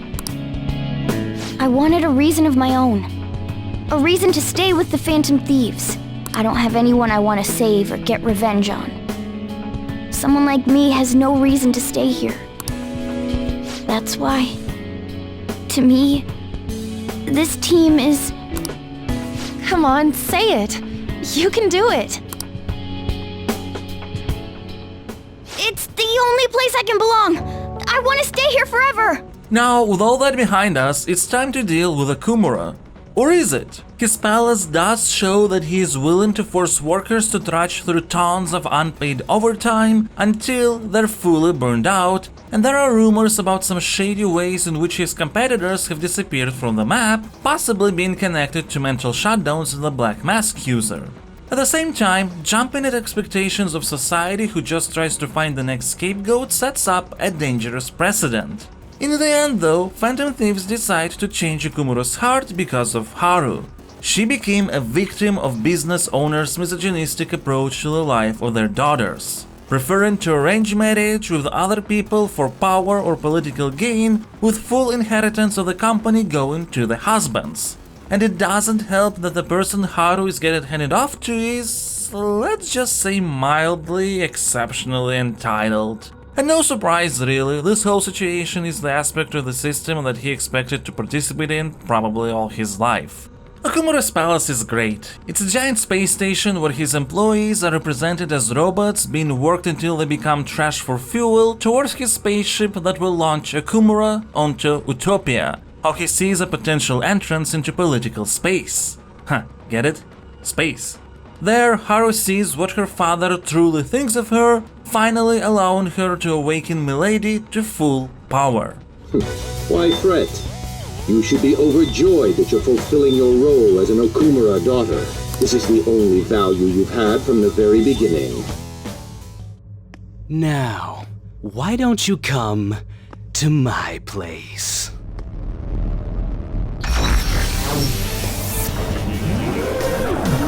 Let's have fun.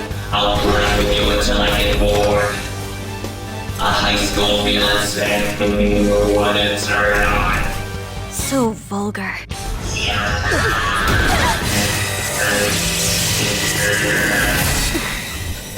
How dare you?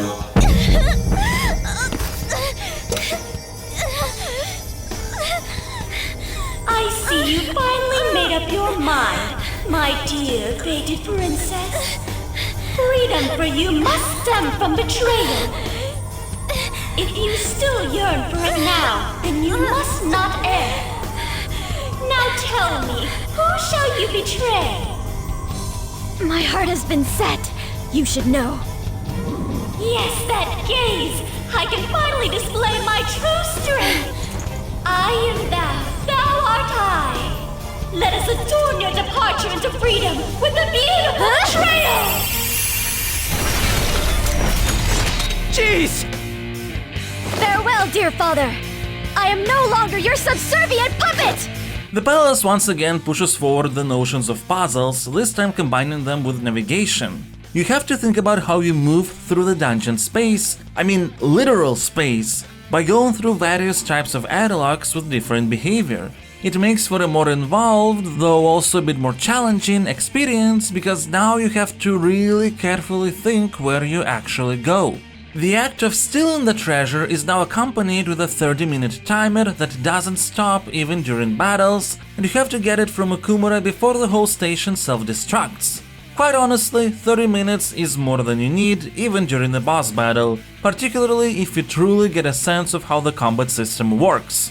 You see, Okumura himself actually goes down in one hit. However, he is protected by tons and tons of robots with varying weaknesses. And unless you kill every robot at the same time, they will run away in turns and be replenished by another party. This can raise the feeling of pressure put on you, but as long as you get to use items you've been collecting, properly setting up baton passes, mix up both single and multi-target moves, buffs, ailments, technical hits, basically the knowledge of everything that previous bosses have been checking, you will be fine. It's a really cool battle. After defeating Okumura, Phantom Thieves want to interrogate him on the topic of the Black Mask. And Okumura does know something and promises to confess it all publicly, as well as cancel Haru's arranged marriage. Being pressured by the self-destruct mechanism, the Phantom Thieves have to leave it at that. However, just after we leave... My utopia.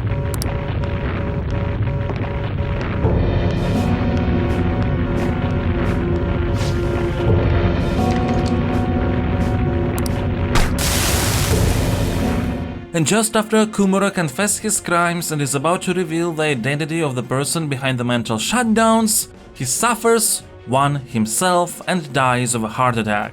A target of the Phantom Thieves has suffered a shutdown. Outside of the fact that this is Haru's dad and whatever kind of person he became, she still loved him, this really puts the Phantom Thieves in an unfavorable light, making it seem like they're the ones responsible for his death. And people who were just recently praising Phantom Thieves for what they've been doing now are going to start singing a different song. All in all, this was a great arc. It covers a wide range of personal and global topics. Insecurities, abusive work culture, lack of women in management positions, and how easily daughters are thrown away for the sake of power, and the whole deal of the Phantom Thieves getting too close to the sun and burning their wings off because popularity is a fickle beast. And if with Arc 5 I pulled a trick in letting you believe it's a mess while not actually thinking like that, Arc 6, well, it does get pretty messy.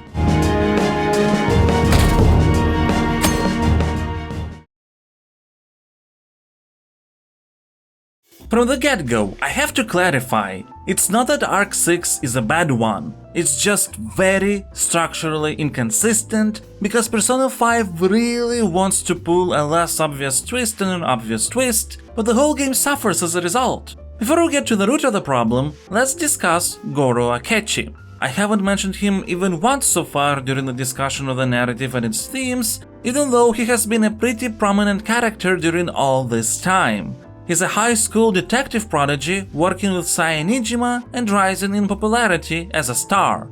During our trip to a TV studio as part of a school trip, the first meeting with him doubled as making his fatal mistake when he mentioned something that he couldn't have heard. Oh, I know a place!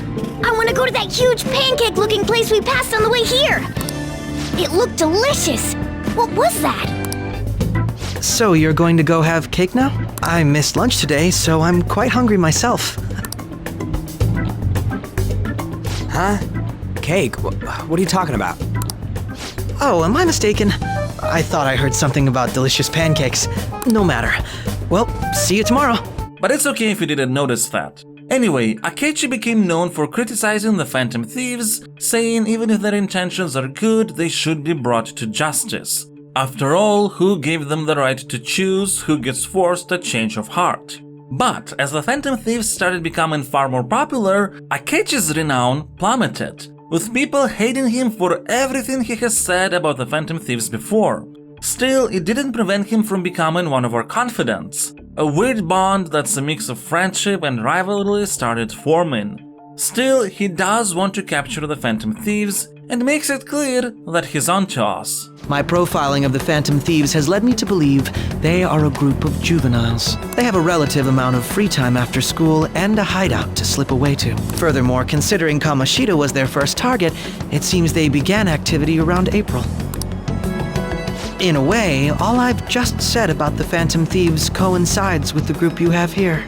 That being said, even though everyone blames the Phantom Thieves for Okumura's death, Akechi is pretty much the only one who claims it isn't the case. And after a calling card has been discovered in Principal Kobayakawa's office, it becomes exceptionally clear. The thieves are being framed. During a festival at Shujin Academy, Akechi pits the thieves against the wall. He knows they're going into the metaverse, but he also reveals that he recently awakened the Robin Hood persona himself when being threatened by an assassin in a black mask. He wants to change the heart of Makoto's sister, Prosecutor Niijima. Her tenacity to capture the Phantom Thieves seems to affect her sense of justice, and she might be willing to do anything to capture them, even plant fake evidence. She does have a palace, the very same casino we were escaping from with a briefcase at the beginning of the game before getting captured. If Phantom Thieves help him with that, he won't turn them in, but they have to disband. There is no other choice, it seems. Now, all this seems well and good, and we're finally getting to the point in time of our in medias res introduction and the whole framing. Here's the thing. All this time, until the very end of the arc, information is being held from us. No, not the fact that Akechi is the traitor mentioned in the beginning of the game. That part is pretty obvious. At this point there is no other possibility. Sure, Morgana has some weird dreams that sort of try to make it seem like he might have been a bad guy, but given that Morgana is a cat who's not understood by anyone except those who have heard him inside the metaverse, there's no way he could involve the police. Oh, and yeah, Akechi is involved with the police. Duh. This is not the twist. The twist is that the protagonist and the team knew that as soon as Akechi had the big discussion with them. Only Joker couldn't remember those details until the last moment because of the drug he was under during interrogation, and that's why there are some scenes that become obviously blurred out. though some are still just not shown at all. This just makes the whole framing device collapse. Sae Niijima's interrogation is indeed a very cool framing throughout the game. It plays the role of teasing every target and what effect dealing with them might have had. When Sae asks why the last target was her, that really becomes an oh wow moment. Although I wouldn't mind if the game didn't cut to her asking weird questions absolutely every time we get rank 1 with a Confidant. In this context, it's ironic that she becomes the Confidant herself. That being said, even though the framing device is obvious, nowhere before this arc has it been implied that Joker tells absolutely everything we play. Even though it would have been funny had he gone into absolutely every detail, including when he decided to go think in LeBlanc's bathroom, or invited Sae's sister to a date, or had implied sex with her sister. It's not something that happens with most other romances, but with Makoto, well, nothing is said outright, but still implied. I digress. It is made pretty clear early on that Joker tells Sae everything in a pretty generalized manner, without too many details. So even though interrogation is the framing, our gameplay is separate. That's fine. This is hammered even more thanks to cuts to moments that Joker couldn't physically see. Like for example all the scenes with the SAU director who's part of the whole conspiracy against the Phantom Thieves. It's information purely for the player, but it's fine because gameplay is not Joker's story. Until suddenly it becomes as such. And this puts everything we have seen under question. Why do we see things Joker isn't capable of seeing? Why was it acceptable for Joker to tell absolutely every little detail of his life up to when he decided to study at a diner? How did he remember all those things, but not the fact that Akechi is a traitor? But more importantly, why does Persona 5 think it's so important for the game that it's not revealed until the last moment that he and other Phantom Thieves knew this? The player has already figured it out by now, even if they didn't pay attention to the pancake phrase. There's no other possibility. As such, you just sit there wondering, are the Phantom Thieves that dumb? Though it's entirely reasonable that in a stressful situation they wouldn't figure it out. But this weird inconsistency between player and character knowledge creates nothing but dissonance. I suppose the purpose was to create tension. I don't think that's a strong enough purpose to mess up the entire structure of the game. It would have been just as tense, if not more, to accept Akechi as part of the team while hoping he doesn't figure out we're onto him. There is a scene where Futaba messes with his phone by acting as a stereotypical nerd. That's... Huh? What about my smartphone?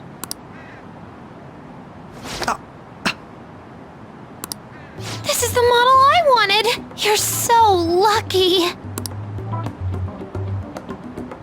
I'm so sorry. Until recently, Futaba was actually well... It's okay. Sae-san told me the gist. Oh, right. Akechi-kun, it may be best if you exchange contact info with everyone, too. Not just me. That's true. Ooh! I'll send everyone's contacts to you later. Thanks. Well then, I hope we get along. I'll do my best. You got a good personality and good looks? Talk about cheating. She's praising you, I believe. Then shall we get started? As a player, when watching this, you know that something's not right. There already have been blurred out scenes. You know the game is arbitrarily not telling you something on purpose. But after you had to live through pretty much every step of the character's journey before, it's just annoying. And had it been made clear that Akechi is not to be trusted, this moment would have actually been very intense rather than just having you sit there confused. And speaking of confusion, I have found there are plenty of people who didn't get some important details, and I don't blame them for that, as that is just a huge exposition dump at the end of this whole arc. First, there is the fact that we didn't actually steal Sae's treasure, And I know the palace not collapsing since the source of her distorted desires wasn't removed should have been a big hint, but it can be easy to miss this. There is also a matter of Sae not actually acting upon her distorted desires. At least not yet. And this is a big one. Sae's palace is both a commentary on the Japanese judiciary system with its incredibly high conviction rate, as well as on how it is difficult to work as a woman in a workplace dominated by men. She sees the courthouse as a casino where everything should be rigged in the house's favor. This mirrors how she increasingly feels pressured to close cases, and therefore she should be ready to do anything to win, including cheating and forging evidence. This is what Sae's shadow makes evidently clear. But it's her shadow representing the distorted desire. Sae didn't actually act on it yet. That's very important. She wouldn't have interrogated Joker fairly like she was doing throughout the whole framing device if she were already crooked. And yet, even the wiki of the franchise, a public source of information many people and fans check, claims that she did plant fake evidence to win cases. That's a huge misunderstanding. Sae didn't cross the line. She just really wants to. That's a big difference, and the fact that it's not clear is the fault of the game's structure for the sake of the twist in this arc. In fact, it's exceptionally important for the thieves to change Sae's mind without stealing her treasure through this precise interrogation, and not having crossed any lines is one of the reasons why it works. The thieves need Sae's palace for a totally different purpose, some of its non-distorted spaces. And that means no stealing treasure. It's all an elaborate trick to make Akechi think that he killed Joker, when in fact he'd actually killed the cognitive Joker in Sae's mind. That's a huge gamble and requires Sae to believe everything we've been saying. Questions of clarity aside, wouldn't the tension be far greater if we'd know this plan from the get-go, instead after a huge post-factum exposition dump? It's just all so weird. And that's a shame because the palace itself is great. Again, the game masterfully connects the themes with palace design, how the only way to win in a cheating system is to cheat yourself. And then the boss battle against Sae's shadow involves some really cool luck and casino-based gimmicks too. The team's plan is actually really good, a great mix of being carefully thought out, improvised and relying on some big gambits, the biggest one being convincing Sae, who all this time has been chasing the Phantom Thieves, to help us fake our death. At least Sojiro by this point already figured out that something's really weird, so we told him everything, and he willingly continued to help us, including taking us in, while Sae made sure that the conspiracy would still think that Joker is dead. Which is something that has been reported publicly on the news, although without revealing any identities. But it's all just told in such a jumbly way. A whole in-game month of playing with deliberately cut out information, sometimes including misinformation, as we're led to believe Akechi's part of the story regarding Sae's personality is true, even though it's not. All for the sake of a twist, the impact of which is not justified in comparison to the tension that would have been there had this information not been hidden. Not to mention how Persona 5 is not elaborate enough with explanation of the plan and how it went when the game just throws all the information at you. Absolutely huge props to Akechi's actor and portrait artist though. Really shows just how unhinged the character is without a mask. And this aspect is gonna come into play even more in the next arc.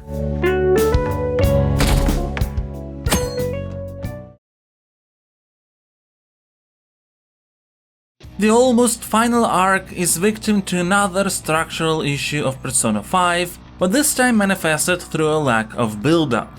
This whole plan with faking our death was to get to the person behind Akechi's strings, Shido. A person who's exceptionally popular with the people and is running for the Prime Minister position. He is also responsible for our criminal record. Yep, he's the drunk man whose voice our character Joker couldn't recognize on numerous occasions, including when meeting personally in the buffet at the end of Arc 1. I'm dissociating Joker from the player in this instance because from the perspective of the player, who Shido is has been clear from very early on. And this is what I mean by lack of build-up. With some possible exceptions in the beginning, players know that every time Shido's on screen, that's the person who's responsible for our situation. But in the context of the game's story, there's nothing making it feel like we're slowly approaching to tackle the big shot. It's just, oh boom. With Sai and Sojiro now in the know, it becomes clear that Shido's behind the mental shutdowns, including that of Futaba's mother, and has been commanding Akechi to do them. He has set up the Phantom Thieves for a fall to bolster his popularity, and suddenly he is also the person framing our protagonist. Once again, it's all just thrown onto us. Shido's palace is a cruise ship full of powerful people he doesn't trust swimming over sinking Tokyo, an exceptionally well thought out scenario, especially considering that in some places his stature turns us into mice, not only a representation of how he sees the common folk, but also a source of some funny jokes.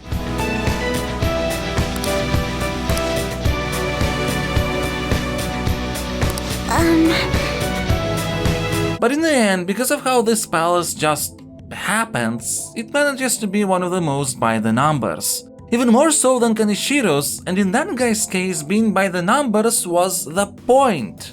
Still, at least during investigation it becomes clear just how far Shido's reach has gone and how he's connected to every target we have had so far. The seemingly unrelated case with Kamoshida is still connected to Shido, since Principal Kobayakawa was in cahoots, and that's why he wanted Makoto to find the identity of the Phantom Thieves. Also why he was killed on the way to the police station to confess everything.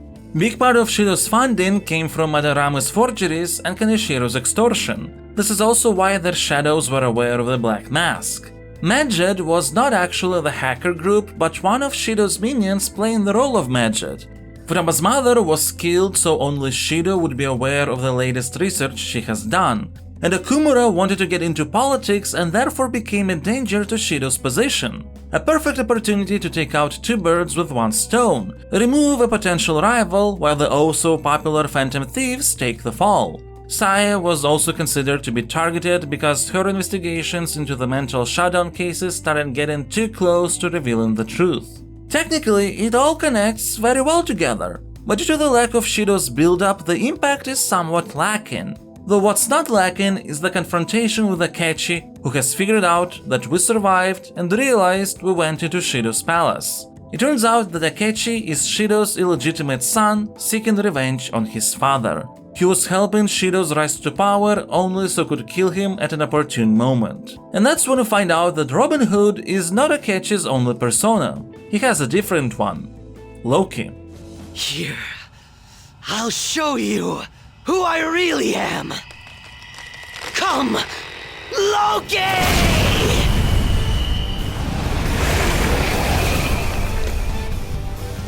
Again, it's that persona.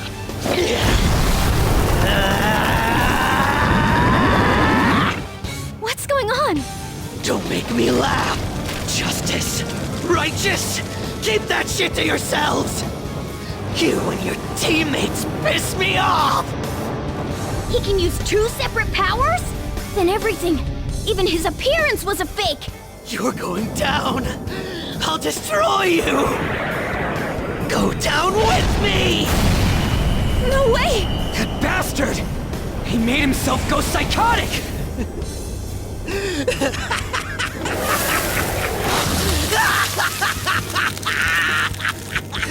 Now, let's see you drop dead one at a time in front of your precious friends! Damn it, he's lost it! Here comes! Die! Yes, Akechi is the Black Mask assassin if it hasn't been evidently clear by now. Still a very cool scene, and a great boss fight too. And yet, even with all his strength, the ability to cause psychotic breakdowns within shadows, he couldn't defeat the Phantom Thieves. The power of friendship and all that. The Phantom Thieves do not forgive Akechi for what he has done, but they do have pity for him. After all, he's also a victim of the oppressive structures, even though in the end he went in a totally different direction than us. And this is where Akechi sees what Shido really thinks thanks to the cognitive version of him that appeared. Akechi might have been thinking he was playing Shido, but at the end of the day he's just an angry teenager. Shido was playing him all this time too. And to not be his puppet anymore, even though that doesn't change anything in what Akechi has already done, he sacrifices himself so the Phantom Thieves could escape and steal Shido's treasure. Which leads to the absolutely coolest, most epic calling card the Phantom Thieves have executed. Since the young man suspected to be the leader of the Phantom Thieves died while in custody, the police have officially announced that these crimes have come to an end and assure everyone that the peace will be restored Yo, what is up, everybody? We are the ones who you all know as the Phantom Thieves. And all of us are alive and kicking. But those shitty guys in power, they've been manipulating information to try and hide the truth.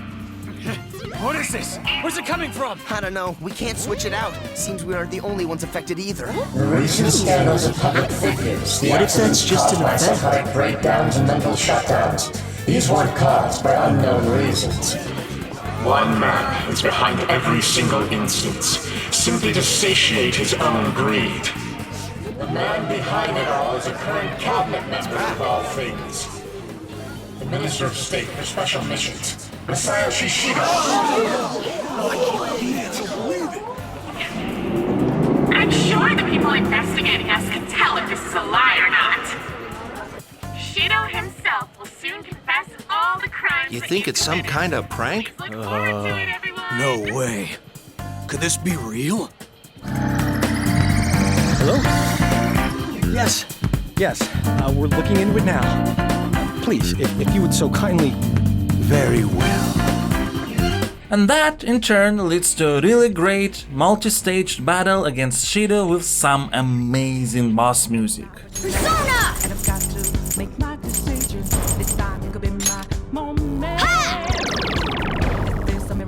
Resistance is futile. Persona! Okay.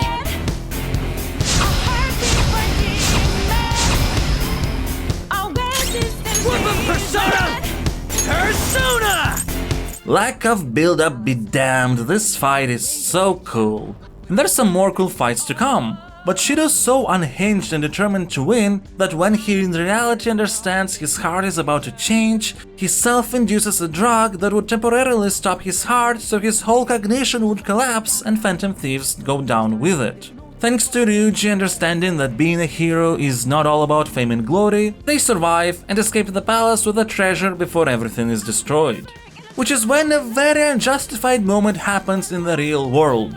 I get it. The anime trope of "we were so scared that you were dead that we're gonna slap you." Not just anime really, it's a fine move, it's funny. What's not funny is that not only Ryuji remains unconscious, he's just left to lie down like that in the middle of the street. That's not great. At any rate, Shido confesses his crimes on live television. But here's the thing, unlike all other targets, Shido's not been acting alone. He has a lot of conspirators, and they don't want to take the fall, so they do everything in their power to not let the news spread as much as possible and still continue their plan to take over the Japanese government. Shido's heart might have changed, but thanks to the media manipulation, most of the public doesn't seem to care much.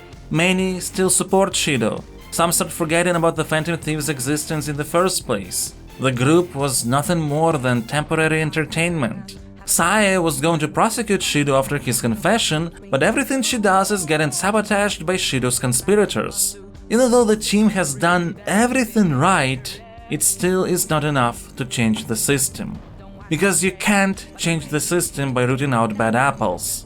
All this time we have been trying to change the hearts of bad people, to get rid of injustice, give others courage to do the same, but at the same time society was content with just letting the Phantom Thieves do their work for them. No, systemic change is impossible if people, all people, won't get involved. Luckily, there are still some who are supporting us 100%. It's time to talk a bit about Confidants. I am thou, thou art I. Thou hast acquired a new vow. It shall become the wings of rebellion that breaketh thy chains of captivity. With the birth of the chariot persona, I have obtained the winds of blessing that shall lead to freedom and new power.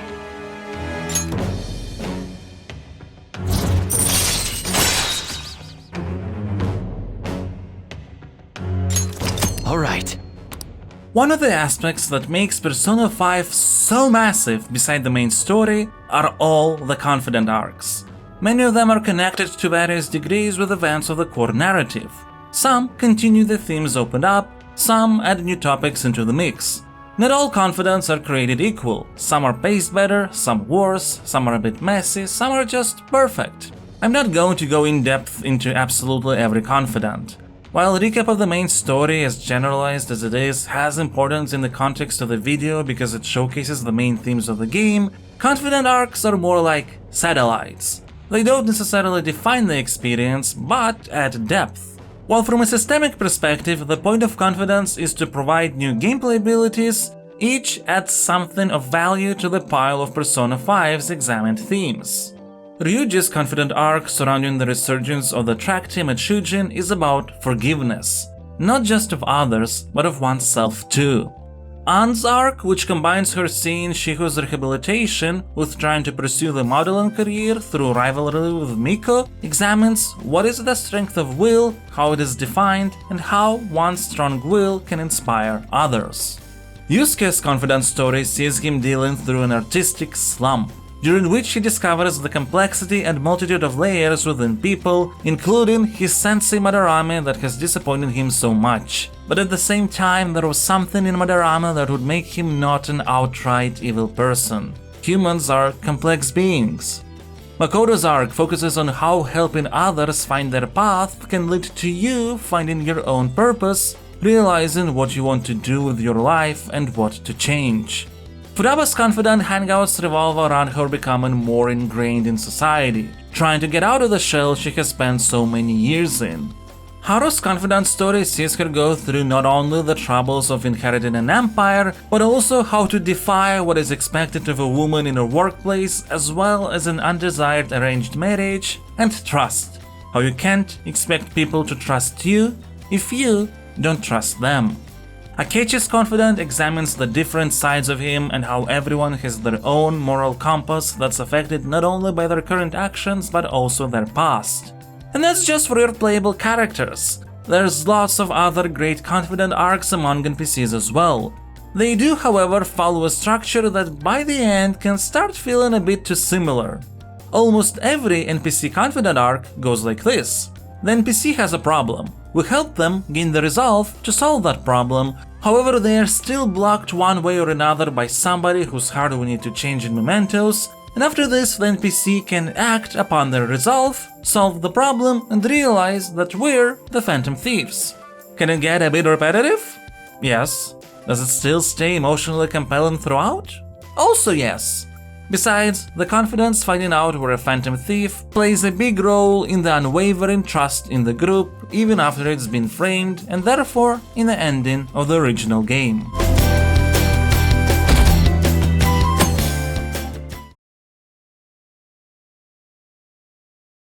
With society remaining awfully apathetic, Morgana makes a daring suggestion. It just might be that the heart of humanity is distorted, and so they need to change the heart of it by venturing deep into Mementos and stealing its treasure. Remember, Mementos is everyone's palace.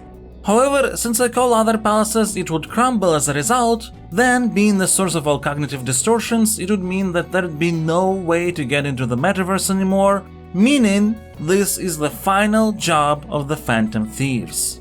I know I've mentioned that Mementos can be somewhat boring, but I hope you've been venturing into them pretty regularly by the end of the game. Because if you haven't, congratulations, you'll have to go through all of its levels until the very end, 66 floors.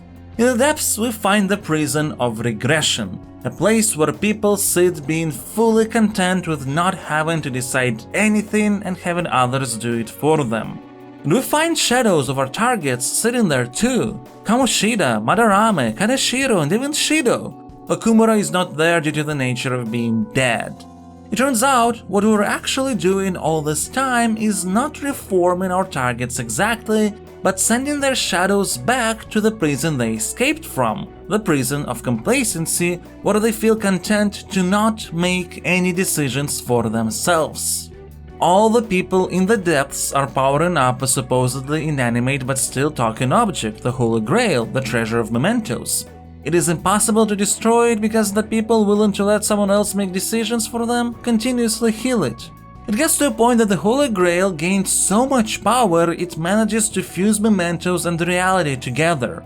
Most people don't actually see or understand that something goes horribly wrong, with the exception of our maxed out Confidants. The Holy Grail taunts us in a very effective and somewhat disturbing scene where the Phantom Thieves literally disappear out of existence. Mementos are governed by the public's cognition, and since the Phantom Thieves, due to the increasing apathy, are not part of it anymore, they no longer have a reason to exist. The fan site poll getting down to 0 is a great example of irony, considering how we have been steadily governed by that bar which has been regularly appearing on the date change screen. We find ourselves in the Velvet Room once again, and there, well, a number of things happen actually.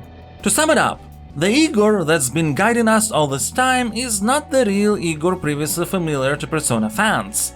It's actually the malevolent will of the Holy Grail that captured Igor and took his form. He offers us a choice where he brings back the Phantom Thieves into cognition but stays in control. If we want the true ending, we refuse.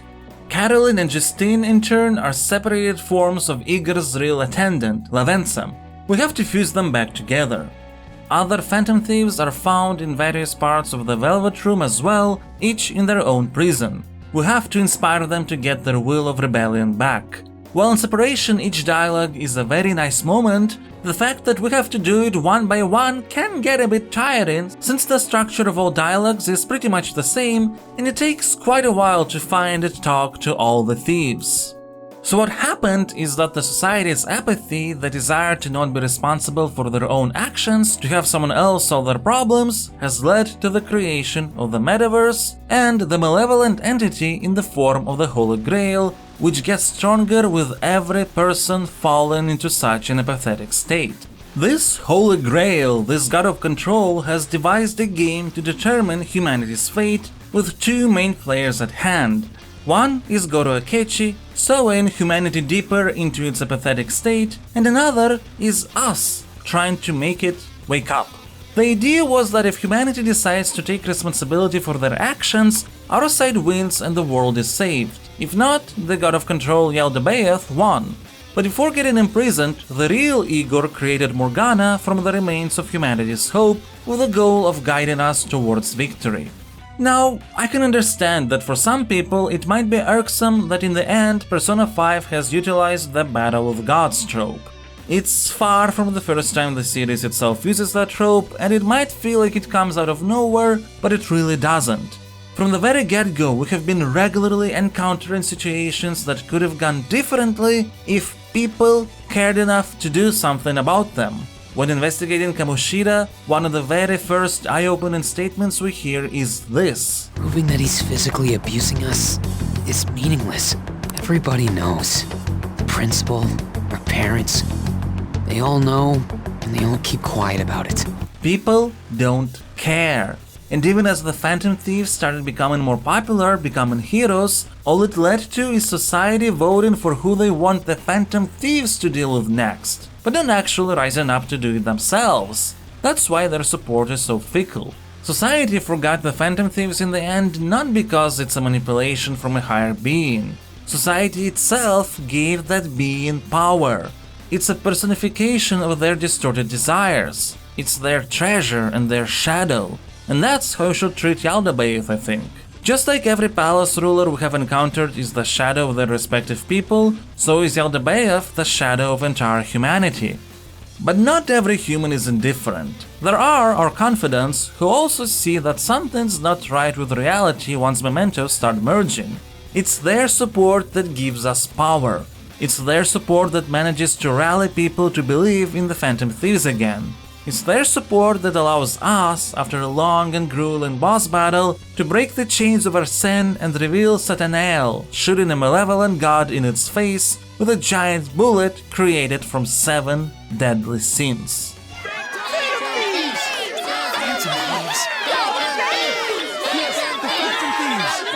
Phantom Thieves!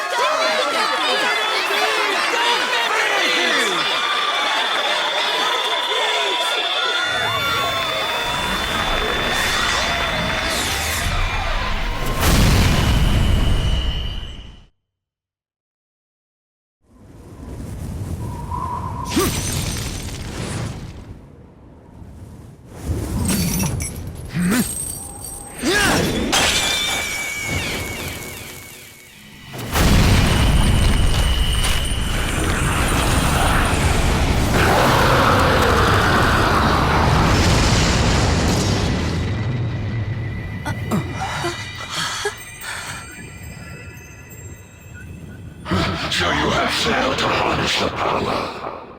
No matter how many prayers of those foolish masses come together.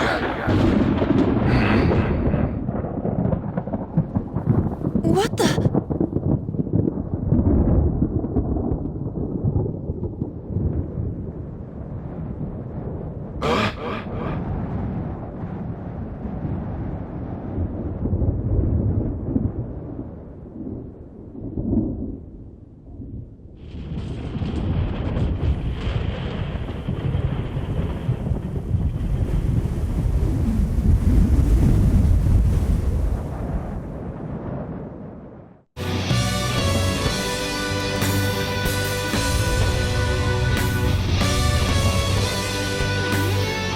Be gone.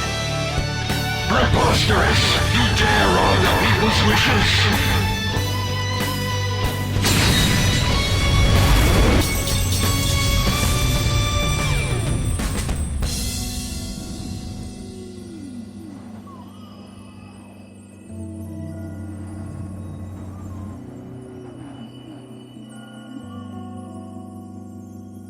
It might be the most anime as fuck moment in the entire game. It also works exceptionally well on a thematic level, particularly if we take into account Morgana's speech he tells while beginning to vanish.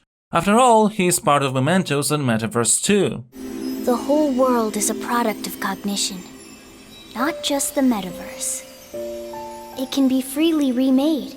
The same goes for you and everyone else. Dude, Mona! Mona-chan! This can't be happening! Soon a new world will come. One where mankind isn't held captive. The world will shine brightly as long as you hold hope in your hearts. What's going to happen to you?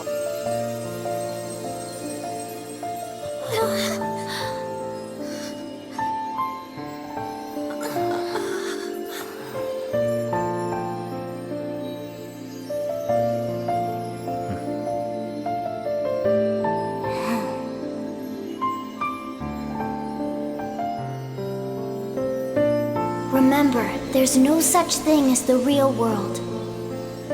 What each person sees and feels, those are what shape reality. This is what gives the world infinite potential. Even if you feel that only darkness lies ahead, as long as you hold hands together, see it through as one, the world will never end. The world exists within all of you. One reason for this speech is of course to leave a back door for Morgana to survive in the real world in the form of a cat, because our heroes didn't forget about him and he remained in their cognition. But there is a far more important message in all this. It's not that everything can be good as long as you believe in magic. In fact, it's quite the opposite. The entire game can be pretty much summed up as you can't solve society's issues with magic. No. It's our responsibility to transform the world into what we want it to be. Help other people. Care about other people. You can't reform society by changing the system. Laws, safeguards, all that doesn't matter if people don't care. Be kind to each other. Inspire each other. Do not be indifferent. And through that, meaningful change will come. And I think that's a wonderful message. In fact, even though the world is restored to the way it was, with nobody seemingly having any memory of what happened, it's also not clear if the heart of humanity has been changed. Maybe it was. There is really no way to find out. All the previous changes of hearts were actually us sending the targets back into the prison of regression, but it doesn't exist anymore. We can only believe and hope everyone works together to improve each other's lives, while not stomping on their individuality or oppressing for it. Sae approaches us and asks to turn ourselves in, as our testimony would be necessary to ensure Shido's conviction. But this would mean we have gone against our probation terms and have to go into juvenile prison. For the sake of our friends and all the people we try to save, we do just that. And this is where the true power of Persona 5's message comes in. All of our confidants work tirelessly for months to make sure our sentence is rescinded. They inspire other people. They change the world through the way they see it, which influences the actions of others, and that in turn has a positive effect.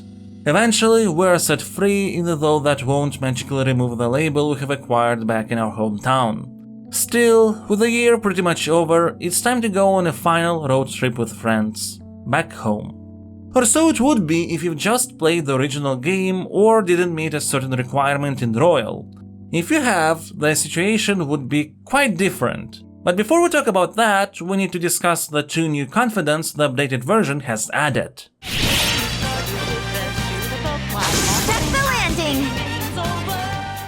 Persona 5 Royal has introduced events with 2 new confidants across all previous arcs. The first one is Kasumi Yoshizawa, an honor student of Shujin Academy and a gymnast. She is under a lot of pressure because Shujin needs her to win first place in the competitions, but due to the death of her sister, she seems to be in somewhat of a slump and can't perform as well as she could before. At one point, she accidentally goes into some unknown palace, and as we follow her there, we see how she activates her persona, Sandrulon. Though it's quite different from all other Persona Awakenings we have seen so far. It's all in your best interest.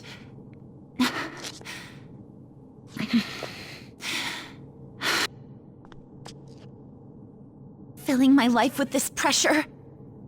Demanding the results that you want. Yoshizawa? Could she be? And now you're all branding me a failure? Let me remind you who you're talking to. I am Kasumi Yoshizawa! So adamant. Rather than accept a life in cinders, you'd strive towards splendor. You know the risk. Well, if those really are the shoes you've chosen, then we'll dance to the end. This has got to be...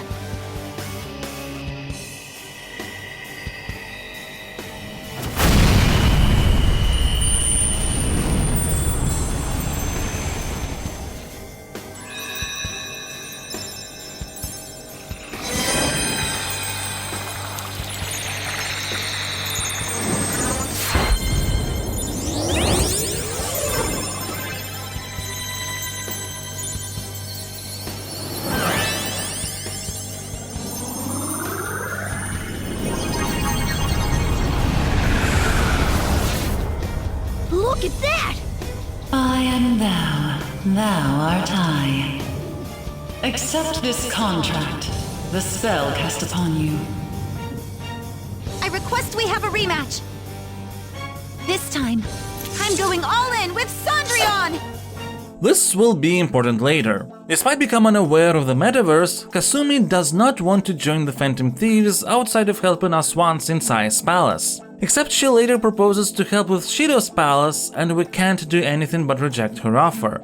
Yes, it is related to her not necessarily agreeing with the beliefs of the Phantom Thieves, but it's the inclusion of such scenes that makes Kasumi feel not always well integrated into the story. Another example is the one I mentioned sometime before, what's essentially a date that's forced upon you as a player. It's a nice scene, really, it's just not something that necessarily flows well. For what it's worth, Kasumi's arc absolutely shines in the third semester. The other confidant, though, is introduced in a much more elegant way. After the death of her sister, Kasumi was visiting the counselor Takuto Maruki, who also happened to be hired by Shujin after the whole deal with Kamoshida's confession to help with student rehabilitation. Throughout the year, every member of the Phantom Thieves, even Yusuke and Futaba, managed to have a conversation or counseling session with Maruki, talking about various problems in their lives. Meanwhile, Maruki asks us to help with his research that turns out to be closely related to cognitive science. He wants to figure out how to heal the pain of the heart. He's working on a paper on the topic, and the insights from our sessions eventually help him to finish it. This is why the third semester is available only if we reach rank 9 with Maruki before a certain date. Rank 10 happens automatically in that case as we celebrate him finishing the paper, which would have been impossible without our involvement. And yes, he too knows what are the Phantom Thieves, although he learned that pretty much in the very beginning as he saw us leaving Kamoshida's palace. So you can see why during this review's introduction segment I mentioned that Persona 5 Royal might seem like it has useless scenes if you don't go for the added third semester. Neither Kasumi nor Maruki have any significant relation to what happens with Shido or Yaldabaoth. They do, however, matter a lot for the actual Arc 9, and that one is, well, let's just say it's pretty amazing.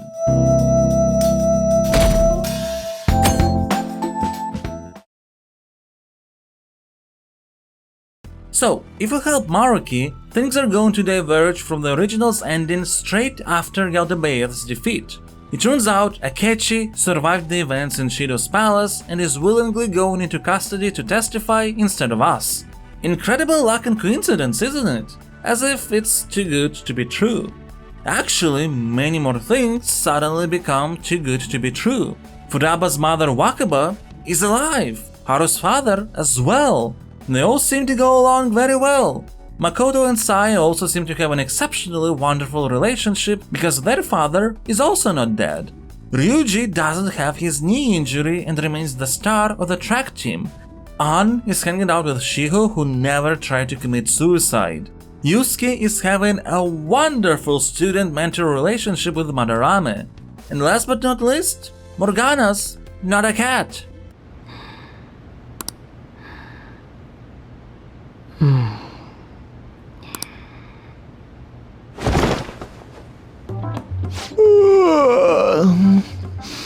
What's up? Who am I? Hey, you've been acting kinda weird since yesterday. What's going on? And nobody thinks that there is anything wrong, although we do put in a seed of doubt in their minds. What's wonderful about this all is that all this time the atmosphere feels entirely changed. There are effects on the screen that haven't been there before. NPCs walking around are constantly happy. The ambient music is different. And one of my most favorite subtle but effective changes, because it just doesn't quite feel right, the date and weekday UI, which has been a practically constant mainstay of the HUD for the past 100 hours of the game, has its colors inverted. I have to admit, while playing I had to confirm that myself by looking at older footage, because every time I would look at the date it would feel like something's off. It's great! What's not great is the pacing. These scenes I've discussed, they're spread throughout multiple days, where you have to check on every Phantom Thief one by one. They're good scenes, but in terms of pacing it's like a worse version of the Velvet Room discussions. And it happens again during the second half of the arc if you have maxed out their confidence. Though for what it's worth that part is optional, but it does provide a great gameplay benefit. But pacing aside, the story and themes of this arc are fantastic. Akechi finds us, he was released from custody almost immediately, and he seems to be the only other person who's suspicious of what's going on. Well, he and seemingly Kasumi, who noticed that the unknown palace we have seen once with her before is visible in the real world, as if the metaverse is still existing and the reality is going to get merged with it again. We go to investigate, and I have to say, I absolutely love the unhinged Akechi who doesn't have to hide his true identity anymore. So I've only shared pleasantries with Akechi-san. Would you say this is how he normally is? Like a ruthless sort of person.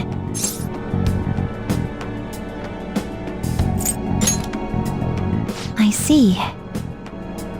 What say we save the idle chatter for later and keep moving? Unless teaming up with a ruthless sort of person is too much for you to handle.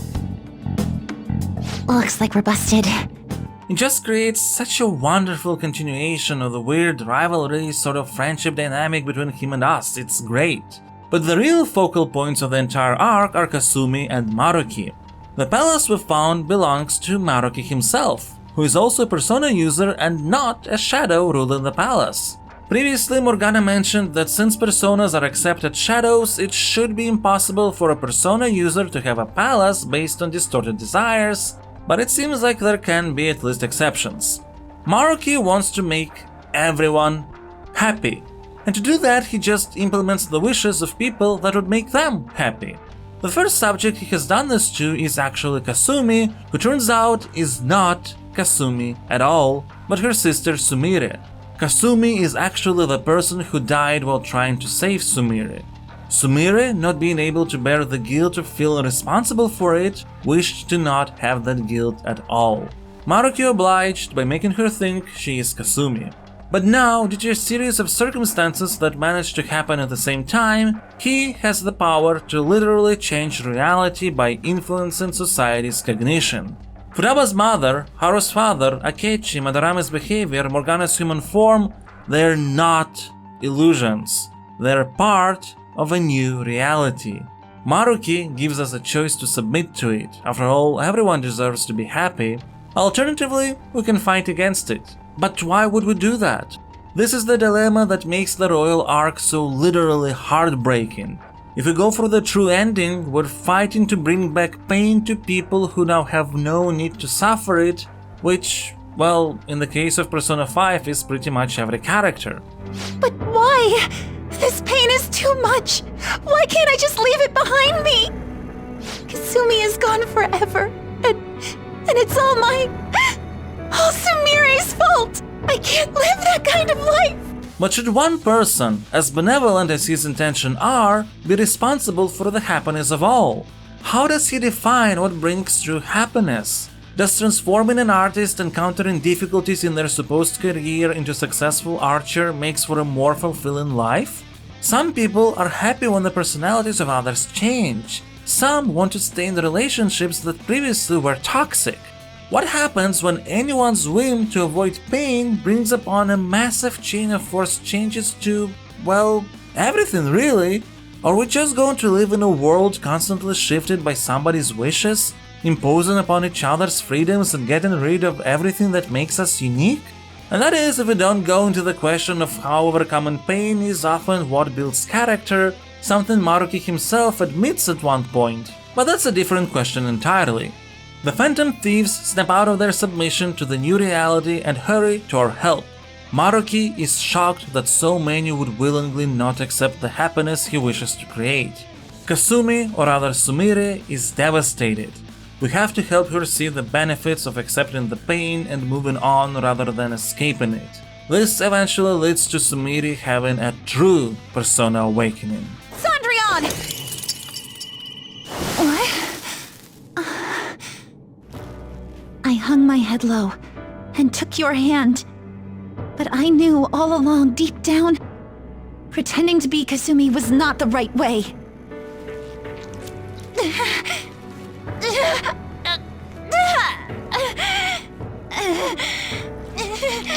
The weak, insecure Sumire dies today! You were the one. The only one who stayed true to yourself. Come, Cendrillon! If you don't answer my call now, how else can we make our dream come true? Such tenacity. It seems to fit you better than ever before. The glass slippers are the icon of glory.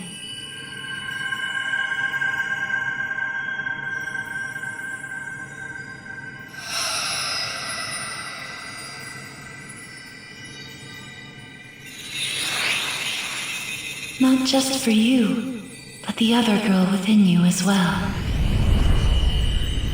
I am thou art I. Are you prepared for your debut? The ball awaits. Certainly. Maruki's palace that follows after is probably the best palace in the entire game. It looks like a very clean science lab that's open to helping everyone. At the same time, there are Lovecraftian motifs to its shadows and some of the environments that add an uneasy feeling. The puzzles throughout the palace are all really cool. There's some that require you to think like Maruki. A different area has a set of appearing and disappearing walls and staircases depending on which color lights are on or off, subtly playing into the notion of subjective reality. It's great. And yet, throughout it all, unlike many other palaces we have been to, this one doesn't show anything outright horrible in its owner's psyche. Not only does he wish to help people, but he literally just wants to create a paradise. The way we give Maruki his calling card is also entirely different. It's not antagonistic. It's just talking with a friend at LeBlanc.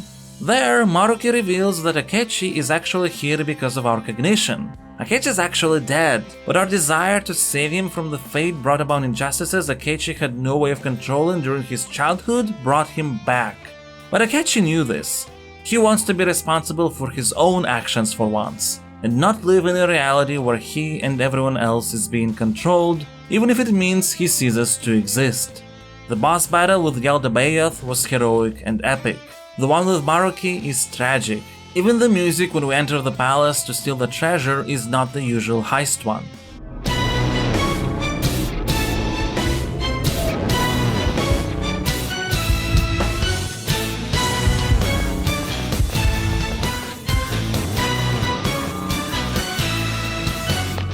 During the fight, Maruki tries to convince every fighting member of the Phantom Thieves to reconsider what they're doing, but their beliefs are unwavering.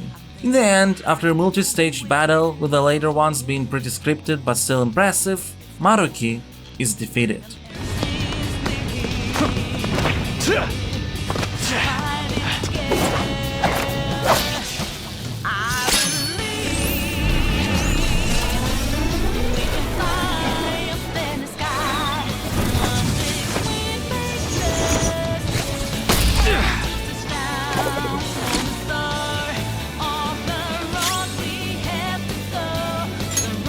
Checkmate.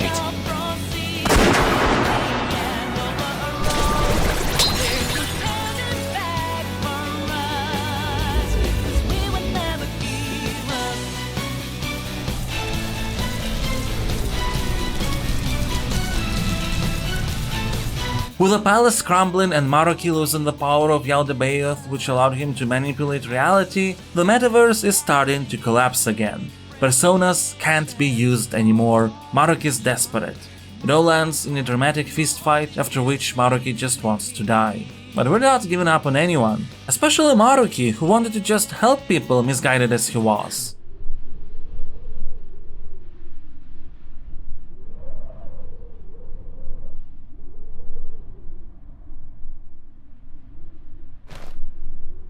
I'm done. I get it now. All thanks to you.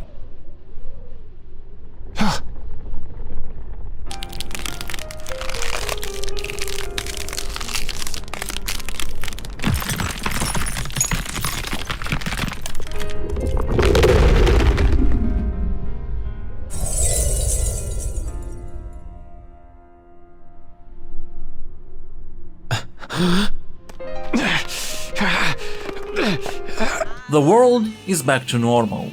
This also means that events that should have happened, happened. We're in prison again. But thanks to our friends and Confidants, we get free. This time it takes a little more than a week instead of months though, which admittedly feels weird, but I suppose it was necessary for the endings to take place at approximately the same moment. But after that, the endings diverge pretty significantly, and honestly, I think for the best. Don't get me wrong, the original ending is good, hopeful. But the royal ending, despite being bittersweet, feels even more meaningful. You see, Maruki is not the only one whose heart has changed. Every member of the Phantom Thieves left through the whole ordeal different than they were before. I mentioned already that pretty much every character in the game has been driven by pain. This pain is what caused them to rebel in the first place and fight injustice. But while not as literal as what Maruki's been doing, all this was also a way to escape pain, avoid confronting it, and being afraid to attempt growing past it.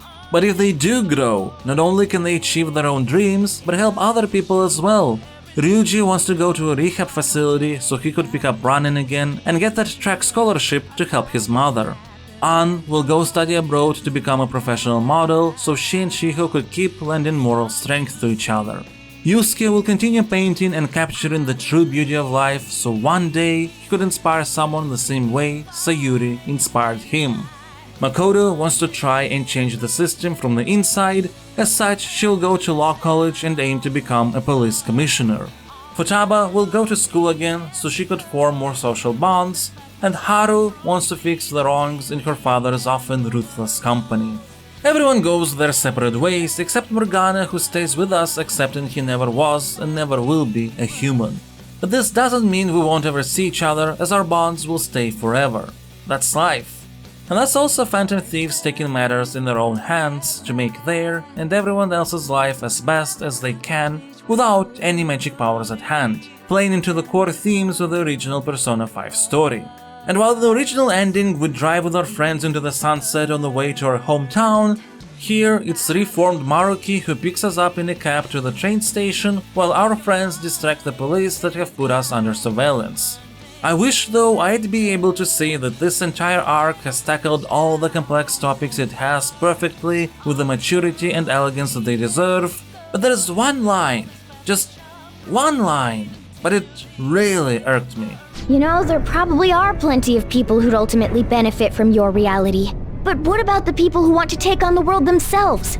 How's it right to rob them of their opportunities? I know it wasn't the intent for it to dismiss anyone, but there are many people whose pain and problems in this world have nothing to do with the desire to take upon a challenge in life. Even if we don't go into the topic of those affected by terminal illnesses or disabilities due to whims of fate, I wouldn't say this applies to any of the main characters either. What happened wasn't just a dream they tried to pursue, it was being forced to deal with the injustices of this world.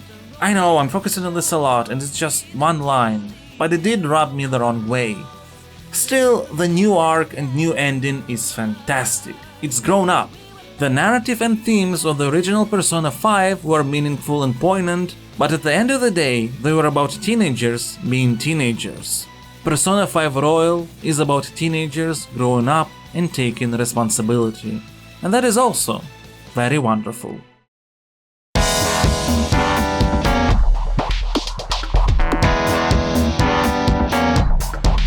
I've been literally talking for hours about Persona 5 Royal at this point. The question is then, how are we gonna wrap this all up? Well, by assigning a score to the game, of course. Don't worry though, this is not one of those arbitrary whatever a writer feels like scores. No, we're going to use my Stasocritic Rating system, a set of 5 scores of different categories with varying weights, each having 11 possible assigned numbers from 0 to 10 that are chosen in accordance to the criteria of each. The first such category is design. It has the largest weight of 4, because regardless if you like the game or not, the quality of the created gameplay experience is what matters most. Persona 5 Royal has an amazing combat system, dungeons that are wonderful for the purposes of this game, a very compelling loop that has you manage between daily and heroic life. It's an absolutely fantastic experience, but not without a fair share of issues, most of which I have mentioned already throughout the video. Many of those are technically closely related to the narrative of the game, but it's difficult to entirely separate a game's mechanics from its story, especially in a game like Persona 5, where the two are very tightly connected. The pacing of the game in the beginning could be smoother to make tutorialization not feel as frustrating. Romances could have been handled better to not forget about your partners after beginning to date them. The gameplay loop suffers as you get closer and closer to the maximum progression of your stats and confidence, this kind of stuff. But also I don't think those problems hurt the global experience that much, so the game gets assigned a 9 for design. Now, the next category is emotions. It has a weight of 3, the second most important of all. The reasoning again is simple. Even if a game is really flawed, at the end of the day, your personal enjoyment is what matters, right? And look, one does not spend 200 hours with 2 versions of the same game and creates a video several hours long about it on the internet if they didn't get somehow heavily invested in it. And even then, this video just scratched the surface of why I adore the game so much. Yes, you heard me right. Elaborate examination of the game's systems, themes, how they influence the story and gameplay is just the surface. The thing is, what makes Persona 5 really special is all the small things that just can't reasonably be examined in the scope of such a video. Things like showing Caroline and Justine different places in the world so they would understand humans better.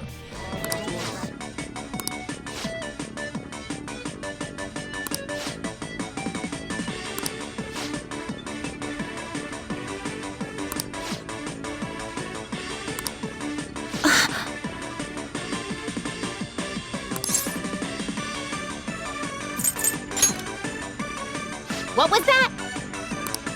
Caroline.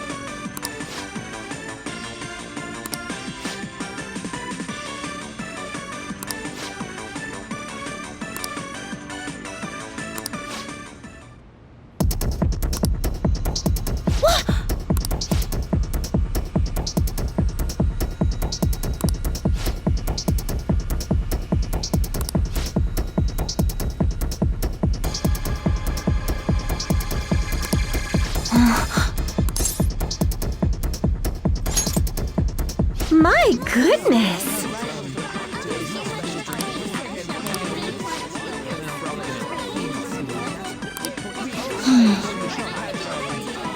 Or Yusuke and the lobster. So this is where you two were. I've been searching for you. What are you doing with those lobsters? While you were busy with your interrogation, I found these beautiful specimens on sale. And so I decided to spend the last of my money on them. Ooh, are those lobsters? One in each hand! I was wondering about that myself. Are you going to make them into sashimi? Or perhaps roast them whole? Enough of your vile postulations. These are purely for the sake of visual appreciation. I try to incorporate important or otherwise memorable moments into this review as naturally as possible, and there is just so many more. Persona 5 Royal definitely deserves to get assigned a 10 in the emotions category. Next, we have cohesion. This category has the weight of 2, and it examines how well the different aspects of the game work together, gameplay, narrative, visuals, etc. And I think throughout the video I have mentioned enough times a phrase akin to themes influencing narrative or gameplay connecting with thematics, or some more localized things like how the UI style itself plays into the theme of rebellion, that it makes sense why I'd assign a 10 for cohesion too. Yes, the game is turn-based, yes, there are abstractions, but not only does it all fit well together, but every aspect of the game plays off one another. After that, we take a look at context. Now, this category examines everything contextual: story, structure, character arcs, world, play stories, etc. in a way that doesn't punish elements that the game doesn't have. We can't fault Mini Metro for not telling a story about a perky subway digger or something, right? And this is also why the category has a weight of 1. Games with awful context can still be enjoyable enough to play. Now, the context of Persona 5 is much more than bearable. Rarely do you see a game that combines such a massive amount of social commentary, great characters, writing, elegantly constructed arcs, both main and side, poignant topics and emotional moments. I cannot express just how amazing it is to see such a game. And yet, we can't forget that Persona 5 is not flawless. We've already discussed matters of flawed pacing and not the best romances, once again aspects connected to design as much as they are to context. Throughout the video there have been mentioned some elements that have been, well, problematic. And some I didn't have enough time to cover, even if there are more positive examples of the same coin. And of course, plenty of structural issues, particularly closer to the end of the vanilla experience, as well as some in the third semester of Royal.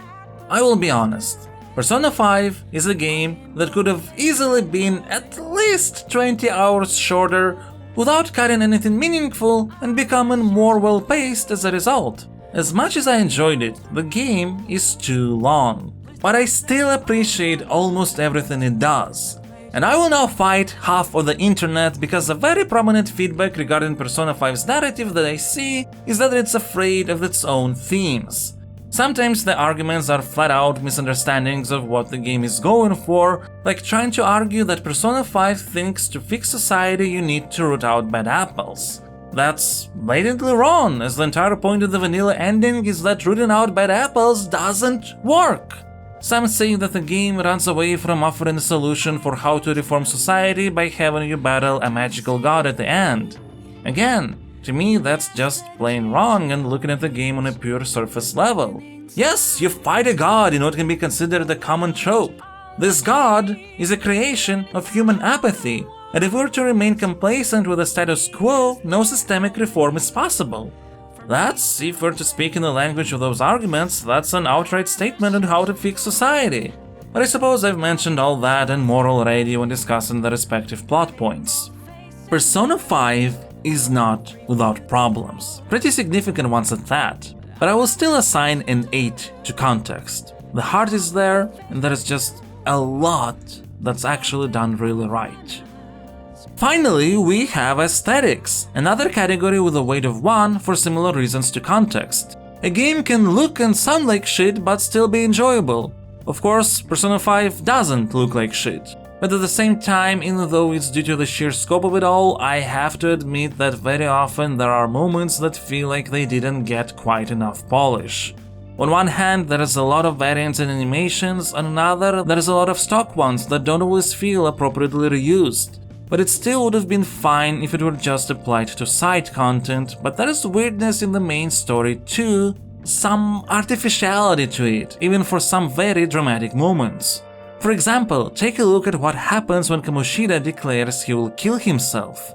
First, he says the phrase, then Principal Kobayakawa looks at the murmuring crowd, then he suddenly decides to run closer to Kamoshida, then he says his phrase.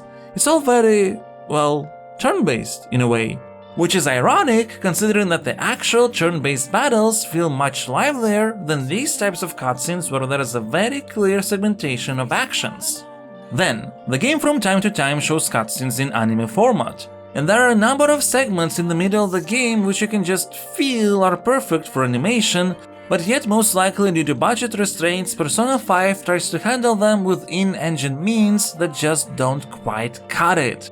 And finally, as amazing as the game's music is, some loops are just too short. This is particularly noticeable during palace exploration. None of these things are serious problems in their own right, but there's enough examples happening over the course of the entire experience that it gets difficult to ignore. So I feel like I can't assign a 10 for aesthetics, but there is no reason to give anything less than 9. Still, in the end, this leaves us with a final Stasocritic rating of 94. And let me tell you, in the context of my system, getting a 90+ is really difficult, and the fact that Persona 5 Royal did is a true testament to the quality of its experience. Although you might be wondering what score I would assign to the vanilla Persona 5. It's 90. The only difference in terms of scoring is related to design. As I said long before this segment, Persona 5 is great, but Royal has just so many quality of life improvements. In the original game, palace designs at times are underwhelming even in the context of Persona 5's needs. Some aspects like baton pass being locked behind confident ranks is one of those things that really messes up your team composition every time you get a new member, which particularly affects Haru since she is the last one to join. Mementos are even more boring. Do you remember I said it can get annoying when you can do nothing but sleep? Well, let's just say there's a lot more of that in the vanilla experience. It's still overall a really good rating for the category though, but for example the score for context is the same. That's because even though Royal's additions to the narrative are great, I did say at the beginning that more events don't necessarily make for a better story. It's just an extended version of what Persona 5 has. And this is why you can't go that wrong with the original Persona 5 game if you for one reason or another decide to get it for PlayStation 3 or 4. It really is a fantastic experience all around. I can't tell you how to see me. In the end, what can be said about Persona 5 Royal that hasn't already been said in this massive video? I never expected to like Persona 5, let alone love it. And yet, the game took my heart. I couldn't think of any other game for days. Its music found a spot in my brain where it keeps playing on repeat. It's not perfect. Sometimes it's outright disappointing. At the same time, would it be fair to dismiss everything else the game does great just because there are issues? I don't think so. And you know what? I'm of the opinion that there is such a thing as video games being too long. Persona 5, as I already mentioned, is. But at the same time, there are so many 100+ hour games out there, and I can safely say that spending that much time in most of them never felt as fulfilling as it did in Persona 5. It is an experience to live through and remember, maybe just once. I mean, there is fast forward so that you can easily save 50 hours in case of a replay, but let's be realistic, Persona 5 is not the kind of game one gets easily primed for replaying. That being said, this video is also not the shortest watch, but with the length of the game, I guess it's only fitting. I thank you for getting to the end. And remember, in the beginning, you have agreed to a contract, so it's time to take responsibility for your actions. Like the video and leave a comment, and I'll see you in the comment section.